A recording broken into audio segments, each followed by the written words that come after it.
ಅನ್ನೋದು ಹೇಗೆ? ಯಾಕೆಂದ್ರೆ ಅವನಿಗೆ ಅವನ ಮಹಾಶತ್ರು ಕೃಷ್ಣ, ಯಾರಿಗೆ? ರುಕ್ಮಿಣಿಗೆ. ಅಂಥವನು ವೈದ್ಯ ಸಂಬಂಧವನ್ನ ಬೆಳೆಸ್ತಾ ಇದ್ದಾನೆ ಅಂದ್ರೆ ಇದು ಸರಿನೇ? ಯಾಕೆಂದ್ರೆ ವೈರಿಗಳ ಮಧ್ಯೆ ಅದು ಸಂಬಂಧ ಅನ್ನೋದೇ ಒಂದು ರೀತಿಯಾದಂತಹ ಅಪಹಾಸ್ಯಕಾರಣ ಮಾತು ಅಥವಾ ಕೊನೆಗೆ ಭವಿಷ್ಯದಲ್ಲಿ ತೊಂದರೆನೂ ಆಗಬಹುದು ಎನ್ನುವುದು. ಮತ್ತೆ ನಿಮಗೆ ಎಲ್ಲ ವಿಷಯವೂ ಗೊತ್ತಿರುತ್ತೆ, ನೀವು ಭೂತ ಭವಿಷ್ಯದ ವರ್ತಮಾನಗಳನ್ನೆಲ್ಲ ಚೆನ್ನಾಗಿ ತಿಳಿದವರಾಗಿರ್ತೀರಾ. ಅಷ್ಟೇ ಅಲ್ಲ, ಇಂದ್ರಿಯಕ್ಕೆ ಗೋಚರವಾಗದೇ ಇರುವ ವಿಷಯವನ್ನು ಸಹ ಅದು ದೂರದಲ್ಲಿರಲಿ ಮರೆಯಾಗಿರ್ಲಿ ಅದನ್ನ ತಿಳಿದುಕೊಳ್ಳೋದಕ್ಕೆ ನಮಗೆ ಸಾಮರ್ಥ್ಯ ಇದೆ. ಅಂತಹ ಯೋಗಿಗಳು ನೀವು.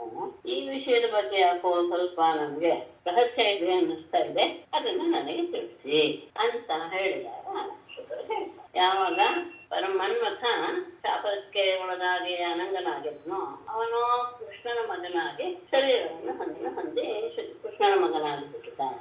ಆ ಸಂದರ್ಭದಲ್ಲಿ ರುಕ್ಮವತಿ ಅಂದ್ರೆ ರುಕ್ಮಿಯ ಮಗಳು ಅವಳ ಸ್ವಯಂವರದಲ್ಲಿ ಅವಳು ಅವನಿಗೆ ವರಮಾಲೆಯನ್ನು ಹಾಕ್ತಾಳೆ. ಆದರೆ ಅದು ಉಳಿದವ್ರಿಗೆಲ್ಲ ಇಷ್ಟ ಆಗ್ಲಿಲ್ಲ. ಆ ಸಂದರ್ಭದಲ್ಲಿ ಅವನು ಒಬ್ಬಂಟಿಗನಾಗಿದ್ದಾನೆ, ಅಲ್ಲಿ ಅಪರಿಸ್ಕೊಂಡು ಹೋಗಿಬಿಡ್ತಾನೆ. ಆದ್ರೆ ಕೃಷ್ಣನಿಂದ ಅವಮಾನ ಆಗಿರ್ತಾನೆ. ರುಕ್ಮಿ ಬೋರಿಕಟಾಪುರ ನೆನ್ಸ್ಕೊಂಡ್ರೇನೆ ಅವನು ತನ್ನ ಅವಮಾನ ನೆನ್ಸ್ಕೊಳ್ತಾ ಇದ್ದಾನೆ ಅಂತ ಅವನ ಮನಸ್ಸಿನಲ್ಲಿ ಇದು ಕೋಪ ಇದ್ದೇ ಇತ್ತು. ಆದರೂ ತಂಗಿಗೆ ದುಃಖವಾಗಬಾರ್ದು ಅನ್ನೋ ದೃಷ್ಟಿಯಿಂದ ಅವನು ಪ್ರದ್ಯುಮ್ನ ಅರ್ಥರ ಮಾಡ್ಕೊಂಡು ಹೋದ. ಅದರಲ್ಲಿ ಅವನೇನಂತಹ ತೊಂದರೆಯನ್ನು ಉಂಟು ಮಾಡಿಲ್ಲ, ಸುಮ್ಮನೆ ಆಗ್ಬಿಟ್ಟ. ಮತ್ತೆ ಆ ಸಂದರ್ಭದಲ್ಲಿ ಕೃಷ್ಣನ ಎಲ್ಲ ರಾಣಿಯರಿಗೂ ಸಹ ಒಬ್ಬೊಬ್ಬ ಅಷ್ಟಮಹರ್ಷಿಯರಿಗೆ ವಿಶೇಷವಾಗಿ ಎಲ್ಲರಿಗೂ ಸಹ ಕನ್ಯೆಯರು ಇದ್ರು ಎನ್ನುವುದು ಈ ಚಾರುಮತಿ ಎನ್ನುವಂತಹ ಒಂದು ಕನ್ಯೆಯ ಬಗ್ಗೆ ರುಕ್ಮಿಣಿಯ ಈ ಚಾರುಮತಿ ಎನ್ನುವಂತಹ ಒಂದು ಕನ್ಯೆಯ ಬಗ್ಗೆ ರುಕ್ಮಿಣಿಯ ಮಗಳು ಎನ್ನುವಂತಹ ತಗೊಂಡಿದ್ರಿಂದ ಅದು ಒಂದು ಗೊತ್ತಾಗುತ್ತೆ ಅನ್ನೋದನ್ನ ವಿಶೇಷವಾಗಿ ಹೇಳ್ತಾರೆ ವ್ಯಾಖ್ಯಾನಕಾರರು. ಅವನು ಕೃತವರ್ಮನ ಮಗ, ಅವನ ಮದುವೆ ಆದ. ಅಷ್ಟೇ ಅಲ್ಲ, ಪ್ರದ್ಯುಮ್ನ ಮಗನಾದಂತಹ ಅನಿರುದ್ಧನಿಗೆ ತನ್ನ ಮೊಮ್ಮಗಳಾದ ರುಕ್ಮಿಣಿ. ಇದಂತೂ ಮಹಾ ಅಧರ್ಮ. ಈ ರೀತಿಯ ಮದುವೆ ಅಧರ್ಮದ ಮದುವೆ ಆದರೂ ಸಹ ತಂಗಿಯ ಮೇಲಿನ ವ್ಯಾಮೋಹದಿಂದ ಅಂತ ಹೇಳ್ತಾರೆ. ಅದು ಇದ್ದಕ್ಕಿದ್ದ ಹಾಗೆ ತಂಗಿಯ ಮೇಲಿನ ವ್ಯಾಮೋಹ ಅನ್ನೋದು ಅವಳ ಇಷ್ಟಪಟ್ಟೆ ಮದುವೆ ಆಗಿದ್ದಾಳೆ ಕೃಷ್ಣನನ್ನ ಅನ್ನೋದು ಆಗಲೂ ಸಹ ಆಮೇಲೆ ಏನೋ ಇದ್ದಕ್ಕಿದ್ದ ಹಾಗೆ ಭಾಷೋ ಏನೋ ನನಗೆ ಇದ್ರ ಬಗ್ಗೆ ಸ್ವಲ್ಪ ನನಗೆ ಗೊಂದಲ ಇದೆ. ಅಂದ್ರೆ ಅವಳ ಮೆಚ್ಚಿನೇ ಮದುವೆ ಮಾಡ್ಕೊಂಡಿದ್ದು ಕೃಷ್ಣನನ್ನ, ಅವಳೇನು ಪ್ರತಿಭಟನೆ ಮಾಡಲಿಲ್ಲ, ಅದೆಲ್ಲ ಗೊತ್ತು. ಆದ್ರೂ ಅವನೇ ಶಪಥ ಮಾಡಿದ್ದ, ನಾನು ಅವಳನ್ನ ಕರ್ಕೊಂಡು ಬರ್ತೀನಿ. ಆಮೇಲೆ ಇದ್ದಕ್ಕಿದ್ದ ಹಾಗೆ ಅಂದ್ರೆ ಗೊತ್ತಿಲ್ಲ. ಒಂದಷ್ಟು ದಿನಗಳು ಹೋದಾಗ ಕೆಲವು ವಿಷಯಗಳು ಅರಿವಿಗೆ ಬರುತ್ತೆ ಅಂತ ಭಾವಿಸ್ಬೇಕು ಅಷ್ಟೇ. ಯಾಕಂದ್ರೆ ಯಾವಾಗಲೂ ಸಹ ಸಮಯ ಎನ್ನುವುದು ನಮ್ಮನ್ನ ಸರಿ ಮಾಡೋದು ಅಷ್ಟು, ಉಳಿದದ್ದು ಯಾವುದು ಸಹ ನಮ್ಮನ್ನು ಪಕ್ವನ್ನಾಗಿ ಮಾಡೋದಿಲ್ಲ. ಅಂದ್ರೆ ಆ ದಾರಿಗೆ ಹೋಗ್ತಾ ಇದ್ದಾಗ ಅದು ಇರಬಹುದೇನೋ. ನನಗೆ ಇದ್ರ ಬಗ್ಗೆ ಸ್ವಲ್ಪ ಅನ್ಸುದಿಲ್ಲ. ಪ್ರದ್ಯುಮ್ನ ಅಪಹರಣೆ ಮಾಡ್ಕೊಂಡು ಹೋಗ್ಬಿಟ್ಟಿದ್ದ ಮಗಳನ್ನ, ಹಾಗಾಗಿ ಅವನು ಸುಮ್ಮನಾದ. ತಂಗಿಗೂ ಮನಸ್ಸಿಗೆ ಸಂತೋಷವಾಗುತ್ತೆ ಅನ್ನೋ ಬದಲು ಸುಮ್ಮನಿದ್ದ ಅಂತ ಪ್ರದ್ಯುಮ್ನ ವಿಷಯಗಳು ಒಪ್ಕೊಳ್ಬಿಟ್ಟೇನೆ. ಆದ್ರೆ ಅನಿರುದ್ಧನಿಗೆ ತನ್ನ ಮೊಮ್ಮಗಳನ್ನ ತಾನಾಗೇ ಕೊಟ್ಟು ಮದುವೆ ಮಾಡ್ದ. ಅಷ್ಟೇ ಎಲ್ಲ ಗೋಪಿಕಟಪುರದಲ್ಲಿಯೇ ಸ್ವಲ್ಪ ಅದೇ ವಿಧಿ ಅನ್ನೋದು ಇದಕ್ಕೆ ಅಂತ ಅನ್ಸುತ್ತೆ. ಯಾಕೆಂದ್ರೆ ಅವನಿಗೆ ಕಾಲ ಕೂಡಿ ಬಂದಿತ್ತು ಅಂತ ತಗೊಳ್ಬೇಕು. ಯಾಕಂದ್ರೆ ಅಧರ್ಮ ಮಾಡಿದ ಮೇಲೆ ಅಧರ್ಮದ ಫಲವನ್ನು ಉಣ್ಲೇಬೇಕು ಅನ್ನೋದು ಸಹ ಇದು ಗೊತ್ತಾಗುತ್ತೆ ಈ ತರಹದ ಸಂಬಂಧ ಎಲ್ಲ ಬೆಳೆದಿದಾಗ. ಆ ಸಂದರ್ಭದಲ್ಲಿ ವಿವಾಹವೆಲ್ಲವೂ ನಡೆಯಿತು, ಎಲ್ಲರೂ ಬಂದಿದ್ದಾರೆ. ಬಲರಾಮ ಬಂದಿದ್ದಾರೆ ಸಹಜವಾಗಿ ಒಮ್ಮಗಳ ಮದುವೆ. ಆ ಸಂದರ್ಭದಲ್ಲಿ ಎಲ್ಲ ರಾಜರು ಸಹ ಕಳಿಂಗ ಮೊದಲಾದಂತಹ ಅವನಿಗೆ ಆಪ್ತರಾದಂತಹ ರಾಜರೆಲ್ಲರೂ ಸಹ, ರುಕ್ಮಿಣಿಯ ಆಪ್ತರಾದಂತಹ ರಾಜರೆಲ್ಲರೂ ಸಹ ಬಲರಾಮನಿಗೆ ಸ್ವಲ್ಪ ಅವಮಾನ ಮಾಡಬೇಕು ಅನ್ನುವಂತಹ ಭಾವವನ್ನು ಹೊಂದಿ ಅವನು ಬಲರಾಮನನ್ನ ಪಗಡೆ ಆಟದಲ್ಲಿ ಅವನನ್ನು ಸೋಲಿಸಿಬಿಡು ಅಂತ ಪ್ರೋತ್ಸಾಹಿಸ್ತಾರೆ. ಯಾಕೆಂದ್ರೆ ಬಲರಾಮನಿಗೆ ಪಗಡೆ ಆಟ ಗೊತ್ತಿಲ್ಲ, ಆದ್ರೆ ಅದರಲ್ಲಿ ಅವನಿಗೆ ತುಂಬಾ ಗಮ. ಹಾಗಾಗಿ ಆ ಸಮಯದಲ್ಲಿ ಅವನನ್ನು ಸೋಲಿಸಿಬಿಟ್ರೆ ಒಂದು ಅವಮಾನ ಮಾಡುವಂಗಾಗುತ್ತೆ. ಹಾಗೆ ಅಂತ ಇವನಿಗೂ ಸ್ವಲ್ಪ ಬುದ್ಧಿ ಕೆಟ್ಟಿದ್ದು. ರುಕ್ಮಿಣಿ ಪಗಡೆ ಆಟವನ್ನು ಆಡ್ತಾನೆ. ಮಾಡಕ್ ಶುರು ಮಾಡ್ದ. ಅವನು ಕರ್ದ, ಅವನು ಹೂ ಅಂದ. ಅವನು ಮೊದಲಿಗೆ 100,000 10,000 ಅಂತ ಈ ರೀತಿಯಾಗಿ ವರಹವನ್ನ ಇಟ್ಟ ಪಣಕ್ಕೋಸ್ಕರ ಅದೆಲ್ಲವನ್ನೂ ಸಹ ರುಕ್ಮಿ ಗೆದ್ದು. ಆ ಗೆದ್ದಂತಹ ಸಂದರ್ಭದಲ್ಲಿ ಕಳಿಂಗರಾಜ ಜೋರಾಗಿ ಹಲ್ಲುಗಳನ್ನ ತೋರಿಸ್ತ, ಜೋರಾಗಿ ಅಟ್ಟಹಾಸ ಮಾಡಿ ನಗ್ತ. ಆಗ ಸ್ವಲ್ಪ ಬಲರಾಮನಿಗೆ ತುಂಬಾ ಕೋಪನೆ ಬಂತು. 1,00,000 ವರಹವನ್ನ ಯಾವಾಗ ಪಣಕ್ಕೆ ಒಡ್ಡಿದನೋ ಆಗ ಅದನ್ನ ಬಲರಾಮ ಗೆದ್ದುಕೊಂಡ. ಆದ್ರೂ ಸಹ ಮೋಸ ಮಾಡಿದಂತಹ ರುಕ್ಮಿ ನಾನೇ ಗೆದ್ದೆ ಅಂತ ಮೋಸದಲ್ಲಿ ಅವನನ್ನ ಇಲ್ಲ ನೀನೆಲ್ಲ ಗೆದ್ದಿದ್ದು ನಾನೇ ಅಂತ ಹೇಳಿ ಅದನ್ನು ತಾನೇ ತಗೊಂಡ್ಬಿಟ್ಟ. ಆಗ ಮತ್ತೆ ಅವನು ಸ್ವಲ್ಪ ಇನ್ನು ಕೋಪ ಬಂದಿತ್ತು, ಜೋರಾಗೆ ಬಂದಿತ್ತು. ಆಗ ಅವನ ಬಹಳ ಕೋಪ ಅನ್ನೋದು ಮುಖದಲ್ಲಿಯೇ ಕಾಣುವ ಹಾಗೆ ಇತ್ತು. ಆ ಸಂದರ್ಭದಲ್ಲಿ ಅವನು 10 ಕೋಟಿ ವರಹಗಳನ್ನ ಪಣ ಮಾಡಿಬಿಟ್ಟು ಆರಕ್ಷಣೆ. ಆ ಸಂದರ್ಭದಲ್ಲಿಯೂ ಸಹ ಬಲರಾಮನೇ ಗೆದ್ದಿತ್ತು. ಆದರೆ ಆಗಲೂ ರುಕ್ಮಿ ನನಗೆದ್ದೆ ಅಂತ ಹೇಳಿ, ಈ ಸಂದರ್ಭದಲ್ಲಿ ರುಕ್ಮಿ ನನಗೆದ್ದೆ ಅಂತ ಹೇಳಿ ಈ ಸಂದರ್ಭದಲ್ಲಿ ಇಲ್ಲಿರುವಂತಹ ಮಧ್ಯಸ್ಥರೇ ಇದ್ರ ಬಗ್ಗೆ ಮಾತಾಡ್ರಿ ಅನ್ನುವಂತಹ ಅನ್ನುವಂತಹ ಮಾತನ್ನು ಆಡಿ ಬಲರಾಮ ಕೆರಳುವ ಹಾಗೆ ಮಾಡ್ದ. ಅವರೆಲ್ಲರೂ ಸಹ ಅವನ ಪಕ್ಷದವರೇ ಆದ್ದರಿಂದ ಹೌದು ಅಂದ್ರು. ಆದ್ರೆ ಆ ಸಂದರ್ಭದಲ್ಲಿ ಆಕಾಶವಾಣಿ ಆಯ್ತು ನಿಜವಾಗಿ ಗೆದ್ದಿದ್ದು ಬಲರಾಮನೇ ಅಂತ. ಅದನ್ನೂ ಸಹ ಅವನು ಲೆಕ್ಕಿಸಲಿಲ್ಲ. ಆಗ ದುಷ್ಟರ ಸಮಾಸ ತಾನೆ, ಅದರಿಂದ ಅವನು ಸ್ವಲ್ಪ ಪ್ರೋತ್ಸಾಹಗೊಂಡ. ಆಗ ಅವನನ್ನ ಬೈತಾನೆ, ನೀವು ಬಗಡೆ ಆಟ ಏನು ನಿಮಗೆ ಗೊತ್ತಿಲ್ಲ, ಕಾಡಲ್ಲಿ ಇಟ್ಕೊಂಡಿರೋ ತನ ಕಾಯ್ತಾ ಇರ್ತೀರಾ. ಇದೆಲ್ಲ ರಾಜರಿಗೆ ಬೇಕಾದದ್ದು. ಯಾವ್ದೋ ಬಾಣಗಳಿಂದ ಯುದ್ಧ ಮಾಡೋದಾಗ್ಲಿ, ಬಗಡೆ ಆಡೋದಾಗ್ಲಿ, ಇದೆಲ್ಲ ಮಹಾಮಹಿಮರಾದಂತಹ ಕ್ಷತ್ರಿಯರಿಗೆ ಗೊತ್ತಿರೋ ಗೊತ್ತು, ನಿಮಗೇನು ಗೊತ್ತು ಅಂತ ಹೀಯಾಳಿಸಿಬಿಡುತ್ತಾನೆ. ಇಲ್ಲಿ ಒಂದು ಮಾತು ನಾನು ಯಾವಾಗಲೂ ಹೇಳ್ತೀನಲ್ಲ, ಪರಮಾತ್ಮನನ್ನ ಸಂದರ್ಭದಲ್ಲಿ ಆ ಶಬ್ದಗಳನ್ನ ಹೊಗಳಿಕೆ ರೂಪದಲ್ಲಿಯೇ ತಗೊಳ್ತಾರೆ ಒಬ್ಬ ವಿದ್ವಾಂಸರ ಇದು ವಾದ. ಅದನ್ನು ನಾನು ಹೇಳಿದ್ದೀನಿ. ಹಾಗೆ ಈವಾಗ ಮಾತಿಗೂ ಸಹ ಯಾವುದು ನೈವಾಕ್ಷಕೋ ವಿದಾಯೋಯಂ ಗೋಪಾಲ ಮನಗೋಚರಾಹ ಅಕ್ಷಯ ದಿವ್ಯಂತಿ ರಾಜಾನಃ ಬಾಣೈಶ್ಚನ ಭವಾದೃಶಃ ಅನ್ನುವುದು ಯದ್ಯಪಿ ನೇರವಾದಂತಹ ಅರ್ಥಗಳನ್ನು ನೋಡಿದರೆ ಬಲರಾಮನನ್ನ ಬೈಯುವಂತಹ ಮಾತುಗಳು. ಆದರೆ ಇಲ್ಲಿ ಅದಕ್ಕೆ ಹಿಂದೆ ಎಲ್ಲ ಬಂತಲ್ಲ ಆ ತರದ ಸಂದರ್ಭ. ಇಲ್ಲಿ ಒಂದೇ ಶ್ಲೋಕ ಅದನ್ನ ಹೇಳ್ತೇನೆ. ಯೂಯಂ ಅಕ್ಷಕೋವಿದಾಹ ಗೋಪಾಲಾಹ ವನಗೋಚರಾಹ ಯೂಯಂ ಗೋಪಾಲಾಹ ವನಗೋಚರಾಹ ಅಕ್ಷಕೋವಿದಾಹ. ಗೋಪಾಲಾಹ ಅನ್ನೋದಕ್ಕೆ ಏನ್ ಅರ್ಥ ಮಾಡ್ತಾರೆ ಅಂದ್ರೆ, ಗೋ ಶಬ್ದಕ್ಕೆ ವೇದ ಎನ್ನುವಂತಹ ಮಾತು ಎನ್ನುವುದಿದೆಯಲ್ಲ, ಅದನ್ನ ವೇದ ಅನ್ನೋದನ್ನು ತಗೊಳ್ತಾರೆ. ನೀವೆಲ್ಲ ವೇದಗಳನ್ನೆಲ್ಲ ರಕ್ಷಣೆ ಮಾಡುವಂಥವರು. ಅಷ್ಟೇ ಅಲ್ಲ, ವನಗೋಚರ ಅಂದ್ರೆ ಯಾವಾಗಲೂ ಸಾತ್ವಿಕ ಸ್ವಭಾವದಲ್ಲಿರೋ ಆ ರೀತಿಯಾಗಿ ಜ್ಞಾನಾದಿ ವಿಷಯಗಳಲ್ಲಿ ನೀವು ಮಗ್ನರಾಗಿರ್ತೀರಾ. ಆಗ ನೀವು ಯೂತ ಮಗಡೆ ಆಟ ನಡೆಯುವಂತಹದರಲ್ಲಿ ನೀವು ಕೋವಿದರಲ್ಲ. ಅಂದ್ರೆ ಯಾರು ಅಕ್ಷರ ಕೋವಿದರೋ ಅಂದ್ರೆ ಪಗಡೆ ಆಟದಲ್ಲಿ ಯಾರು ನಿಲ್ಲುತ್ತಾರೋ ಅವರು ಇದೆರಡನ್ನು ಮಾಡಲ್ಲ.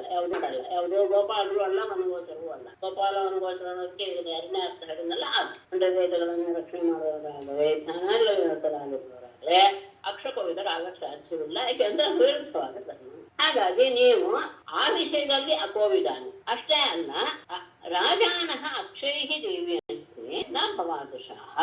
ಹಾಗಾಗಿ ಅಕ್ಷಯಾದಿಗಳಿಂದ ಆಟ ಆಡುವವರು ಯಾರು ಪಗಡೆ ಎನ್ನುವುದ ಮದದಿಂದ, ಅಹಂಕಾರ ಸಂಪತ್ತಿನ ಮದದಿಂದ ಕೂಡಿದವರೇ ಹೊರತು ನಿಮ್ಮಂಥವರು ಅಂದ್ರೆ ನಿಮ್ಮಂತಹ ಭಗವದ್ಭಕ್ತರು ಅಲ್ಲ. ಹಾಗಾಗಿ ನಮಗೆ ಈ ರೀತಿಯಾದಂತಹ ಆಟಗಳೇ ಗೊತ್ತೇ ಬರುವ, ಬೇರೆ ನೀವೇ ಶ್ರೇಷ್ಠರು ಎನ್ನುವ ಅರ್ಥವನ್ನ ಈ ಶ್ಲೋಕಕ್ಕೆ ಹೇಳ್ತಾರೆ. ಹೀಗೆ ರುಕ್ಮಿ ಅವನನ್ನ ಹೀಯಾಳಿಸಿದ್ದರಿಂದ ತುಂಬಾ ಕೋಪ ಬಂದ್ಬಿಡ್ತು. ಬಲರಾಮ ಕೋಪಿಷ್ಟ. ಮುಂದೆ ಒಂದು ವಿಷಯ ಬರುತ್ತೆ, ಅದನ್ನ ಕೇಳ್ಬಿಟ್ರಂತೂ ನನಗೆ ಇದು ಬಲರಾಮ ಪರಮಾತ್ಮನ ಅಂಶ ಹೌದಾ ಅಂತ ನಂಗೆ ತುಂಬಾ ಆಶ್ಚರ್ಯ ಆಗೋಯ್ತು. ಪ್ರತಿ ಓದಾಗ್ಲೂ ಆ ವಿಷಯದ ಬಗ್ಗೆ ನನಗೆ ಒಂಥರ ಮನಸ್ಸಿಗೆ ಹಿಂಸೆನೇ ಆಗುತ್ತೆ. ಅದು ನಿಮ್ಗೆ ಬರುತ್ತೆ, ಗೊತ್ತಾಗ್ತದೆ, ಮುಂದೆ ಬರುತ್ತೆ ಆ ವಿಷಯ. ಅವನು ಕೊನೆಗೆ ತೀರ್ಥಯಾತ್ರೆ ಮಾಡುವಂತ ಪರಿಸ್ಥಿತಿನೂ ಬರುತ್ತೆ ಆ ಸಂದರ್ಭ. ಅಷ್ಟು ಕೋಪಿಷ್ಟ. ಸ್ವಲ್ಪ ಮುಂದಾಲೋಚನೆಯೇ ಇಲ್ಲ, ಏನಾಗುತ್ತೆ ನಾನು ಹೀಗೆ ಮಾಡಿದ್ರೆ ಅಥವಾ ಹೀಗೆ ಮಾಡುವುದು ಸರಿಯೇ ಹಾಗೆ ಯೋಚನೆ ಮಾಡುವಂತಹ ಇದೇ ಸ್ವಭಾವವೇ ಇಲ್ಲ. ಹಾಗಾಗಿಯೇ ನನಗೆ ಬಲರಾಮ ಪರಮಾತ್ಮನ ಅಂಶ ಅಂತ ಎಷ್ಟೇ ಇವರು ಪ್ರಮಾಣ ಪೂರ್ವಕವಾಗಿ ಹೇಳಿದ್ರು ಸಹ ನನಗೆ ಯಾಕೋ ಆತ ಶೇಷಣಾಂಶವೇ ಅಂತ ಅನಿಸುತ್ತೆ. ಕಾರಣ ಅನ್ನೋದು ನನಗೆ ಅಲ್ಲ, ನಾನೀಗ ಮಾತಾಡಬಾರ್ದು, ನನಗೆ ಹಾಗೆ ಅನ್ಸುತ್ತೆ ಅನ್ನೋದು ಹೇಳಿ ಮುಂದೆ ಬರುತ್ತೆ. ಅದು ಬಂದಾಗ ನಿಮ್ಗೆ ಗೊತ್ತಾಗ್ತದೆ ನಾನು ಯಾವುದ್ರ ಬಗ್ಗೆ ಹೇಳಿದ್ದೀನಿ. ಆ ಸಂದರ್ಭದಲ್ಲಿ ಅಂತಹ ವಿವಾಹದ ಮಂಗಳ ಕಾರ್ಯದ ಸಂದರ್ಭದಲ್ಲಿ ಅವನ ಹತ್ತಿರ ಅವನನ್ನ ಹೊಡೆದು ಕೊಂದೆ ಹಾಕಿಬಿಡ್ತಾನೆ ರುಕ್ಮಿ. ಅಷ್ಟೇ ಅಲ್ಲ ಕಳಿಂಗರಾಜ ಇದನ್ನ ನೋಡಿ ಹೆದರು ಓಡ್ತಾ ಇದ್ದಾಗ ಅವನನ್ನ ಒಂದೇ 5-10 ಹೆಜ್ಜೆ ಹೋಗಿ ಅವನನ್ನು ಹಿಡಿದು ಅವನ ಹಲ್ಲುಗಳನ್ನ ಉದುರಿಸಿಬಿಟ್ಟ. ಯಾಕೆಂದ್ರೆ ಅವನು ಹಾಗೆ ಅಟ್ಟಹಾಸವಾಗಿ ನಕ್ಕಿದ್ದ. ಆ ಸಂದರ್ಭದಲ್ಲಿ ಅವರನ್ನು ಬಿಡ್ಸಕ್ಕೆ ಬಂದವರು ಎಲ್ಲ ರಾಜರು ಎಲ್ಲರೂ ಸಹ ಅವನ ಆ ಪರಿಗ ಆಯುಧ ಹೇಗೆ ಇರುತ್ತೆ ಅಂದ್ರೆ ಹಾಗೆ ಇರುತ್ತೆ, ಅದರ ಆ ವರ್ತುಳಾಕಾರವಾಗಿರುತ್ತಲ್ಲ ಅದರಲ್ಲೆಲ್ಲ ಮುಳ್ಳುಗಳ ತರಹ, ಅಂದ್ರೆ ಕಬ್ಬಿಣದ ಇದನ್ನ ಸುಜಿ ತರದ್ದು, ಸುಜಿ ಎಲ್ಲ ದೊಡ್ಡದೆ ದಬಣ ಅನ್ಸ್ಕೊಂಡು ಆ ತರದ ಒಂದಿದನ್ನ ಅದಕ್ಕೆ ಸೇರಿಸಿರ್ತಾರೆ. ಅದರಿಂದ ಹೊಡೆದ್ರೆ ದೇವರೇ ಗತಿ ದೇಹ ಎಲ್ಲ ಚಿತ್ರಿಸಿದ್ರು.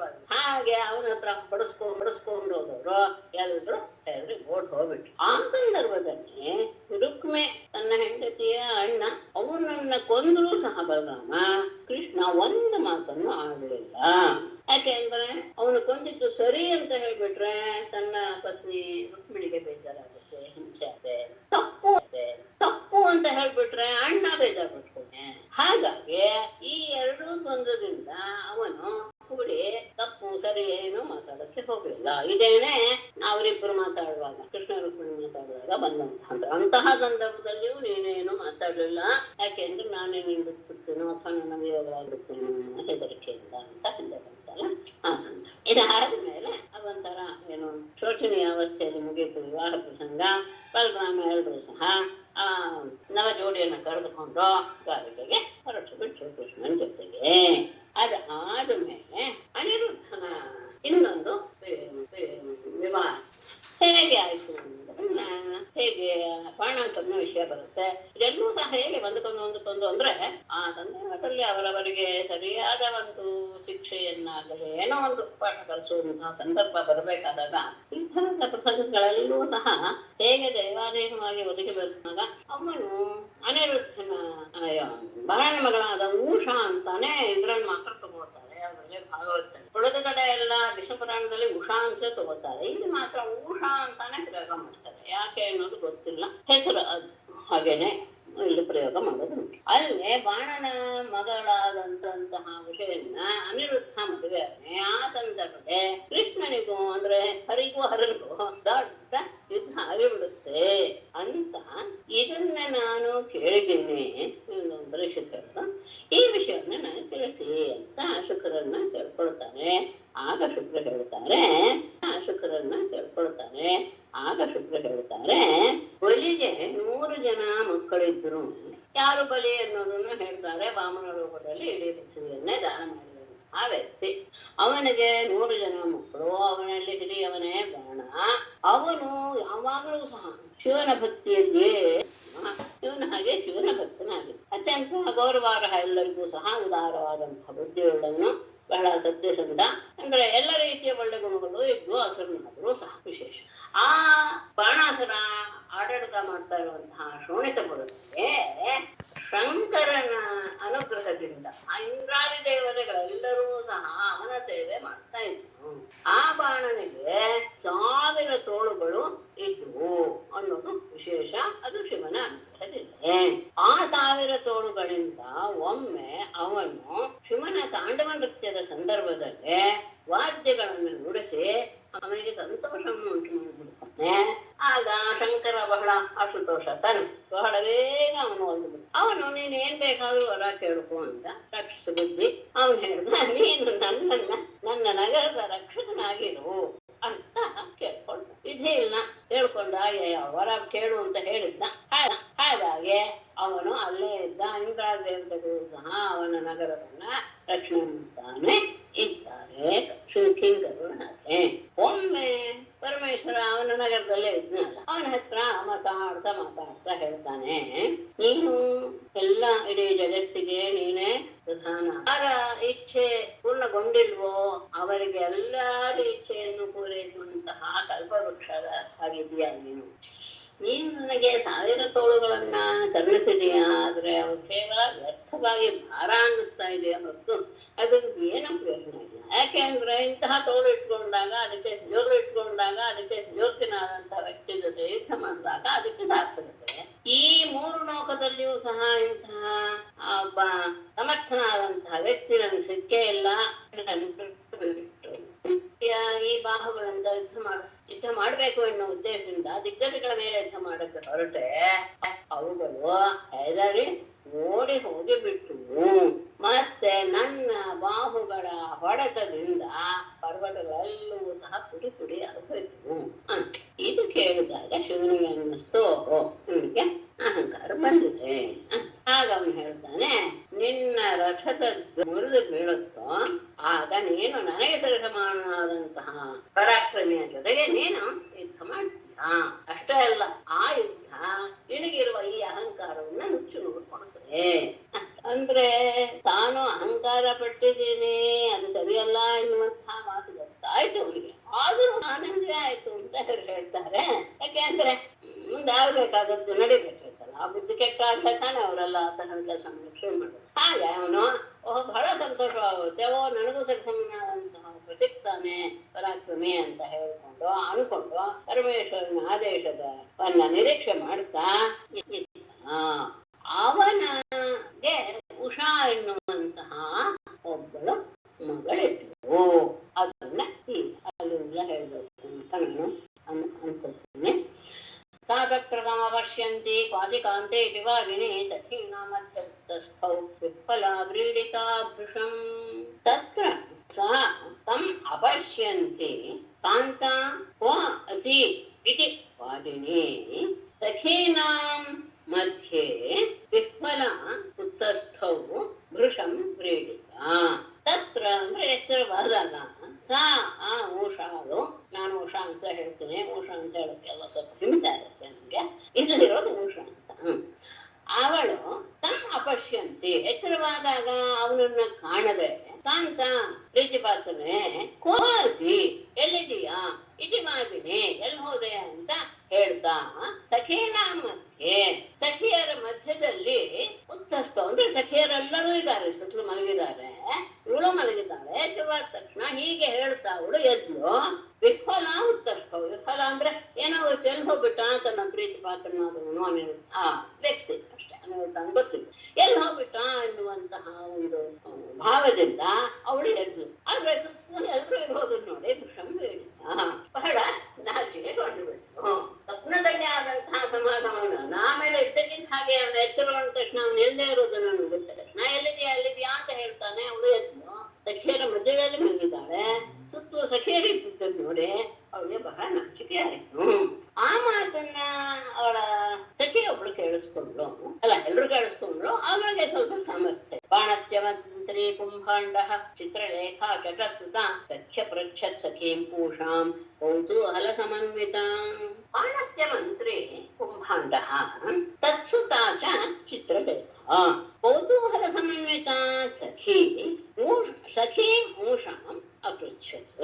ಬಾಣನ ಮಂತ್ರಿ ಕುಂಭಾಂಡ, ಬಾಣಸ್ಯ ಮಂತ್ರಿ ಕುಂಭಾಂಡ, ಕುಂಭಾಂಡ ಅಂತ ಬಾಣನ ಮಂತ್ರಿ. ತತ್ಸುತಾಚ ಚಿತ್ರಲೇಖಾ, ಅವನ ಮಗಳು ಚಿತ್ರಲೇಖಾ ಅಂತ ಅವಳು ಇವಳ ಸಖಿಯಾಗಿ.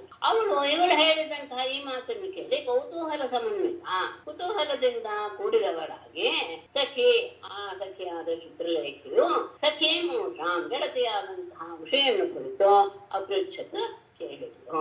ಇವಳು ಹೇಗೆ ಎಲ್ಲಿದ್ಯಾ ಅಂತ ಇದ್ದಕ್ಕಿದ್ದ ಹಾಗೆ ಎದ್ದು ಕೇಳ್ತಾ ಇದ್ದಾಳಲ್ಲ, ಎಲ್ಲಿ ಹೋದೆ ಅಂತ ಕೇಳುತ್ತಾ ಇಲ್ಲ. ಈ ಮಾತನ್ನು ಕೇಳಲು ಸ್ವಲ್ಪ ಕುತೂಹಲ ಆಯ್ತು. ಅವಳು ತನ್ನ ಸಖಿಯಾದ ಚಿತ್ರಲೇಖಿಯು ತನ್ನ ಸಖಿಯಾದ ವಿಷಯವನ್ನು ಕೇಳ್ತಾಳೆ. ಕಂ ತ್ವಂ ಮೃಗೇಶೇ ಸುಬ್ರೂಹು ಕೀದೃಶಸ್ತೆ ಮನೋರಥಃ ಹಸ್ತಗ್ರಾಹಂ ನ ತೇದ್ಯಾಪಿ ರಾಜಪುತ್ರಿ ಉಪಲಕ್ಷಯೇ. ಸುಭ್ರೂಹು ರಾಜಪುತ್ರಿ ಎರಡು ಸಹ ಅವಳಿಗೆ ವಿಶೇಷ. ಸುಭ್ರೂಹು ತ್ವಂ ಕಂ ಮೃಗಯಸೆ ತೇ ಮನೋರಥಃ ಕೀದೃಶಃ ಅದ್ಯಾಪಿ ತೇ ನ ಹಸ್ತಗ್ರಾಹಂ ನ ಉಪಲಕ್ಷಯೇ. ರಾಜಪುತ್ರಿ ಮೊದಲಗಳು ನ ಉಪಲಕ್ಷಯೇ. ಸುಬ್ರೂಹು ಸುಂದರಿಯೇ, ರಾಜಪುತ್ರಿ ರಾಜಕನ್ಯೆ, ತ್ವಂ ಕಂ ಮೃಗಯಸೆ ನೀನು ಯಾರನ್ನು ಹುಡುಕ್ತಾ ಇದೀಯಾ? ತೇ ಮನೋರಥ ಕೀದೃಶಃ ನಿನ್ನ ಮನಸ್ಸಿನಲ್ಲಿರುವಂತಹ ಬಯಕೆಯಾದರೂ ಏನು ಯಾಕೆ ಅಂದ್ರೆ ಅದ್ಯಾಪಿ ಇಂದಿಗೂ ಸಹ ತೇ ನಿನಗೆ ಹಸ್ತಗ್ರಾಹಂ ನೋಪಲಕ್ಷೆ, ನೀನು ಯಾರನ್ನೂ ಸಹ ಪಾಣಿಗ್ರಹಣವನ್ನೇ ಮಾಡಿಲ್ಲ, ಆದ್ರೂ ಸಹ ನೀನು ಯಾರನ್ನ ಹುಡುಕ್ತಾ ಇದೀಯಾ. ಕಮ್ ಅಂತ ಪುಲ್ಲಿಂಗ ಶಬ್ದ ಸಂಸ್ಕೃತದಲ್ಲಿ ಅದು ಬೇಗನೆ ಗೊತ್ತಾಗ್ಬಿಡುತ್ತೆ. ಇದರಲ್ಲಿ ಯಾರನ್ನ ಆದ್ರೆ ಅದು ಸ್ತ್ರೀ ಆದ್ರೂ ಆಗ್ಬೋದು, ಪುರುಷನಾದ್ರೂ ಆಗ್ಬೋದು ಕನ್ನಡದಲ್ಲಿ. ಆದ್ರೆ ಸಂಸ್ಕೃತದಲ್ಲಿ ಕಮ್ ಅಂದ್ರೆ ಪುಲ್ಲಿಂಗ. ಹಾಗಾಗಿ ಯಾರನ್ನ ಅಂದ್ರೆ ಯಾವ ಪುರುಷನನ್ನ ನೀನು ಹುಡುಕ್ತಾ ಇದೀಯ, ಯಾಕೆಂದ್ರೆ ನೀನಿನ್ನು ವಿವಾಹವಾಗಿಲ್ಲ. ನಿನಗೆ ಹಸ್ತಗ್ರಹಣ ಅಂದ್ರೆ ಪಾಣಿಗ್ರಹಣವಾಗಿಲ್ಲ ನಿನಗೆ. ಏನ್ ಮನುಷ್ಯನಲ್ಲಿ ಏನ್ ಇಟ್ಕೊಂಡಿದ್ಯಾ ಅನ್ನೋದನ್ನ ಹೇಳು ಅಂತ ಕೇಳ್ತಾಳೆ. ಆಗ ಉಷಾ ಉವಾಚ ದೃಷ್ಟಶ್ಚಿನ್ನರ ಸ್ವಪ್ನೆ ಶ್ಯಾಮಃ ಕಮಲಲೋಚನಃ ಪೀತವಾಸಾ ಬೃಹದ್ಬಾಹುಃ ಯೋಷಿತಾಂ ಹೃದಯಂಗಮಃ. ಸ್ವಪ್ನೆ ಕಶ್ಚಿತ್ ಶ್ಯಾಮಃ ಕಮಲಲೋಚನಃ ಪೀತವಾಸಾ ಬೃಹದ್ಬಾಹುಃ ಯೋಷಿತಾಂ ಹೃದಯಂಗಮಃ ನರಃ ದೃಷ್ಟಃ. ಸ್ವಪ್ನದಲ್ಲಿ ಕಶ್ಚಿತ್ ಒಬ್ಬ ಶ್ಯಾಮಃ ಶ್ಯಾಮಲ ವರ್ಣನಾದ, ಕಮಲಲೋಚನ ಕಮಲಾಕ್ಷನಾದಂತಹ, ಪೀತವಾಸ ಪೀತಾಂಬರವನ್ನು ಧರಿಸಿರುವ, ಬೃಹದ್ಬಾಹುವು ಅಜಾನುಬಾಹುವಾದ, ಯೋಷಿತಾಂ ಸ್ತ್ರೀಯರ ಹೃದಯಂಗಮಃ ಮನಸ್ಸನ್ನ ಕೆರಳಿಸುವಂತಹ ನರಹ ಒಬ್ಬ ಮನುಷ್ಯನು ದೃಷ್ಟ ನೋಡಲ್ಪಟ್ಟನು. ಸ್ವಪ್ನದಲ್ಲಿ ನಾನು ಅತ್ಯಂತ ಸುಂದರನಾದಂತಹ ಒಬ್ಬ ಮನುಷ್ಯನು ನೋಡಿದೆ. ಅವನು ಶ್ಯಾಮಲಾಂಗ, ಕಮಲ ನೇತ್ರ, ಪೀತಾಂಬರಧಾರಿ, ಆಜಾನುಬಾಹು, ತರುಣಿಯರ ಮನಸ್ಸನ್ನ ಸೆಳೆಯುತ್ತವನು. ಅಂಥವನನ್ನ ನಾನು ನೋಡಿದೆ. ಅಷ್ಟೇ ಅಲ್ಲ, ಕಮಹ ಮೃಗ ಏಕಾಂತಂ ಪಾಯಯಿತ್ವಾ ಅಧರಂ ಮಧು ಕ್ವಾಪಿ ಆತ ಸ್ಪೃಹಯತಿ ಕ್ಷಿಪ್ತ್ವಾ ಮಾಂ ರುಚಿನಾರ್ಣವೇ. ಅಧರಂ ಮಧು ಪಾಯಯಿತ್ವಾ ಸ್ಪೃಹಯತಿ ಮಾಂ ರುಚಿನಾರ್ಣವೇ ಕ್ಷಿಪ್ತ್ವಾ ಅಪಿ ಯಾತಃ ಅಹಂ ತಂ ಕಾಂತಂ ಮೃಗಯೇ. ಅಧರಂ ಮಧು ಆತ ತನ್ನ ಅಧರದ ಮಧುವನ್ನ ಪಾಯಯಿತ್ವಾ ನನಗೆ ಕುಡಿಸಿ, ಅಂದ್ರೆ ನನ್ನನ್ನ ಅಲಂಘಿಸಿಕೊಂಡವನು ಅಧರವನ್ನ ಚುಂಬಿಸಿ. ಅಷ್ಟೇ ಅಲ್ಲ, ಸ್ಪೃಹಯತಿ ಅವನನ್ನ ನಾನು ಸಹ ಇಷ್ಟಪಡ್ತಾ ಇದ್ದೀನಿ ಅಂತಹ ಭಾವ ಇರುವಂತಹ ಮಾಂ ನನ್ನನ್ನ ವೃಜಿನಾರ್ಣವೇ ಸಂಕಟವಾದ ದುಃಖ ಸಾಗರದಲ್ಲಿ ಕ್ಷಿಪ್ತ ನನ್ನನ್ನ ಎಸೆದು ಕ್ವಾಪಿ ಆತಃ ಎಲ್ಲೋ ಹೋಗಿಬಿಟ್ಟ. ಅಹಂ ತಂ ಕಾಂತಂ ಅಂತಹ ನನಗೆ ಪ್ರೀತಿಪಾತ್ರನಾದ ಆ ವ್ಯಕ್ತಿಯನ್ನು ನಾನು ಗುರುವೇ ಹುಡುಕ್ತಾ ಇದ್ದೇನೆ. ಅವನು ನನಗೆ ಅದರ ಮಧುವನ್ನು ಕುಡಿಸಿದ, ನಾನು ಸಹ ಹಾಗೇ ಮಾಡಬೇಕು ಅಂತ ಅನ್ಕೊಂಡಂತಹ ಸಂದರ್ಭದಲ್ಲಿ, ಅವನನ್ನು ಬಯತಾ ಇರುವಂತಹ ಸಂದರ್ಭದಲ್ಲಿಯೇ ನನ್ನನ್ನ ಬಿಟ್ಟು ಅವನು ನನ್ನನ್ನು ದುಃಖ ಸಾಗರದಲ್ಲಿ ಮುಳುಗಿಸಿ ಅವನು ಹೊರಟು ಹೋದ, ಮಾಯವಾಗ್ಬಿಟ್ಟ. ಆ ನನ್ನ ಪ್ರೀತಿಪಾತ್ರನಾದ ವ್ಯಕ್ತಿಯನ್ನ ನಾನು ಹುಡುಕ್ತಾ ಇದ್ದೇನೆ. ಯಾರೋ ಒಬ್ಬ ಏನೋ ಗೊತ್ತಿಲ್ಲ ಅವನು. ಚಿತ್ರಲೇಖಾ ಉವಾಚ ವ್ಯಸನಂತೆ ಅಪಕರ್ಷಾಮಿ ತ್ರಿಲೋಕ್ಯಾಮಿ ವಿಭಾವ್ಯತೆ ಸಮಾನೇಶ್ವೇ ವರಂ ನರಮ್ಯಸ್ತೆ ಮನೋಹರ್ತಾ ತಮಾದಿಶ. ತೇ ವ್ಯಸನಂ ಅಪಕರ್ಷಾಮಿ ಯದಿ ತ್ರಿಲೋಕ್ಯಾಂ ಭಾವ್ಯತೆ ತೇ ಮನೋಹರ್ತ ಯಹ ತಂ ನರಂ ಆನೇಶ್ಯೆ ತಂ ಆದಿಶ. ಆಗ ಅವಳು ಹೇಳ್ತಾಳೆ, ಚಿತ್ರಲೇಖ ಹೇಳ್ತಾಳೆ, ತೇ ವ್ಯಸನ ಅಪಕರ್ಷಾಮಿ, ನಿನ್ನ ಈ ದುಃಖವನ್ನು ನಾನು ಹೋಗಲಾಡಿಸ್ತೇನೆ. ಹೇಗೆ? ಅದಕ್ಕೆ ನಿನ್ನ ಇದು ಬೇಕು, ಏನೋ ಸಹಾಯ. ಯದಿ ತ್ರಿಲೋಕ್ಯಾಂ ಭಾವ್ಯತೆ, ಈ 3 ಲೋಕಗಳಲ್ಲಿ ಅವನು ಎಲ್ಲೇ ಇದ್ರೂ ಸಹ ನೀನು ಗುರುತಿಸುವುದಾದರೆ ತೇ ಯಹ ಮನೋಹರ್ತ, ಯಾವನು ನಿನ್ನ ಮನಸ್ಸನ್ನ ಅಪಹಾರ ಮಾಡಿದನೋ ತಂ ನರಂ ಆನೇಶ್ಯೆ, ಆ ಮನುಷ್ಯನನ್ನು ನಾನು ನಿನ್ನ ಹತ್ರ ಕರ್ಕೊಂಡು ಬರ್ತೇನೆ.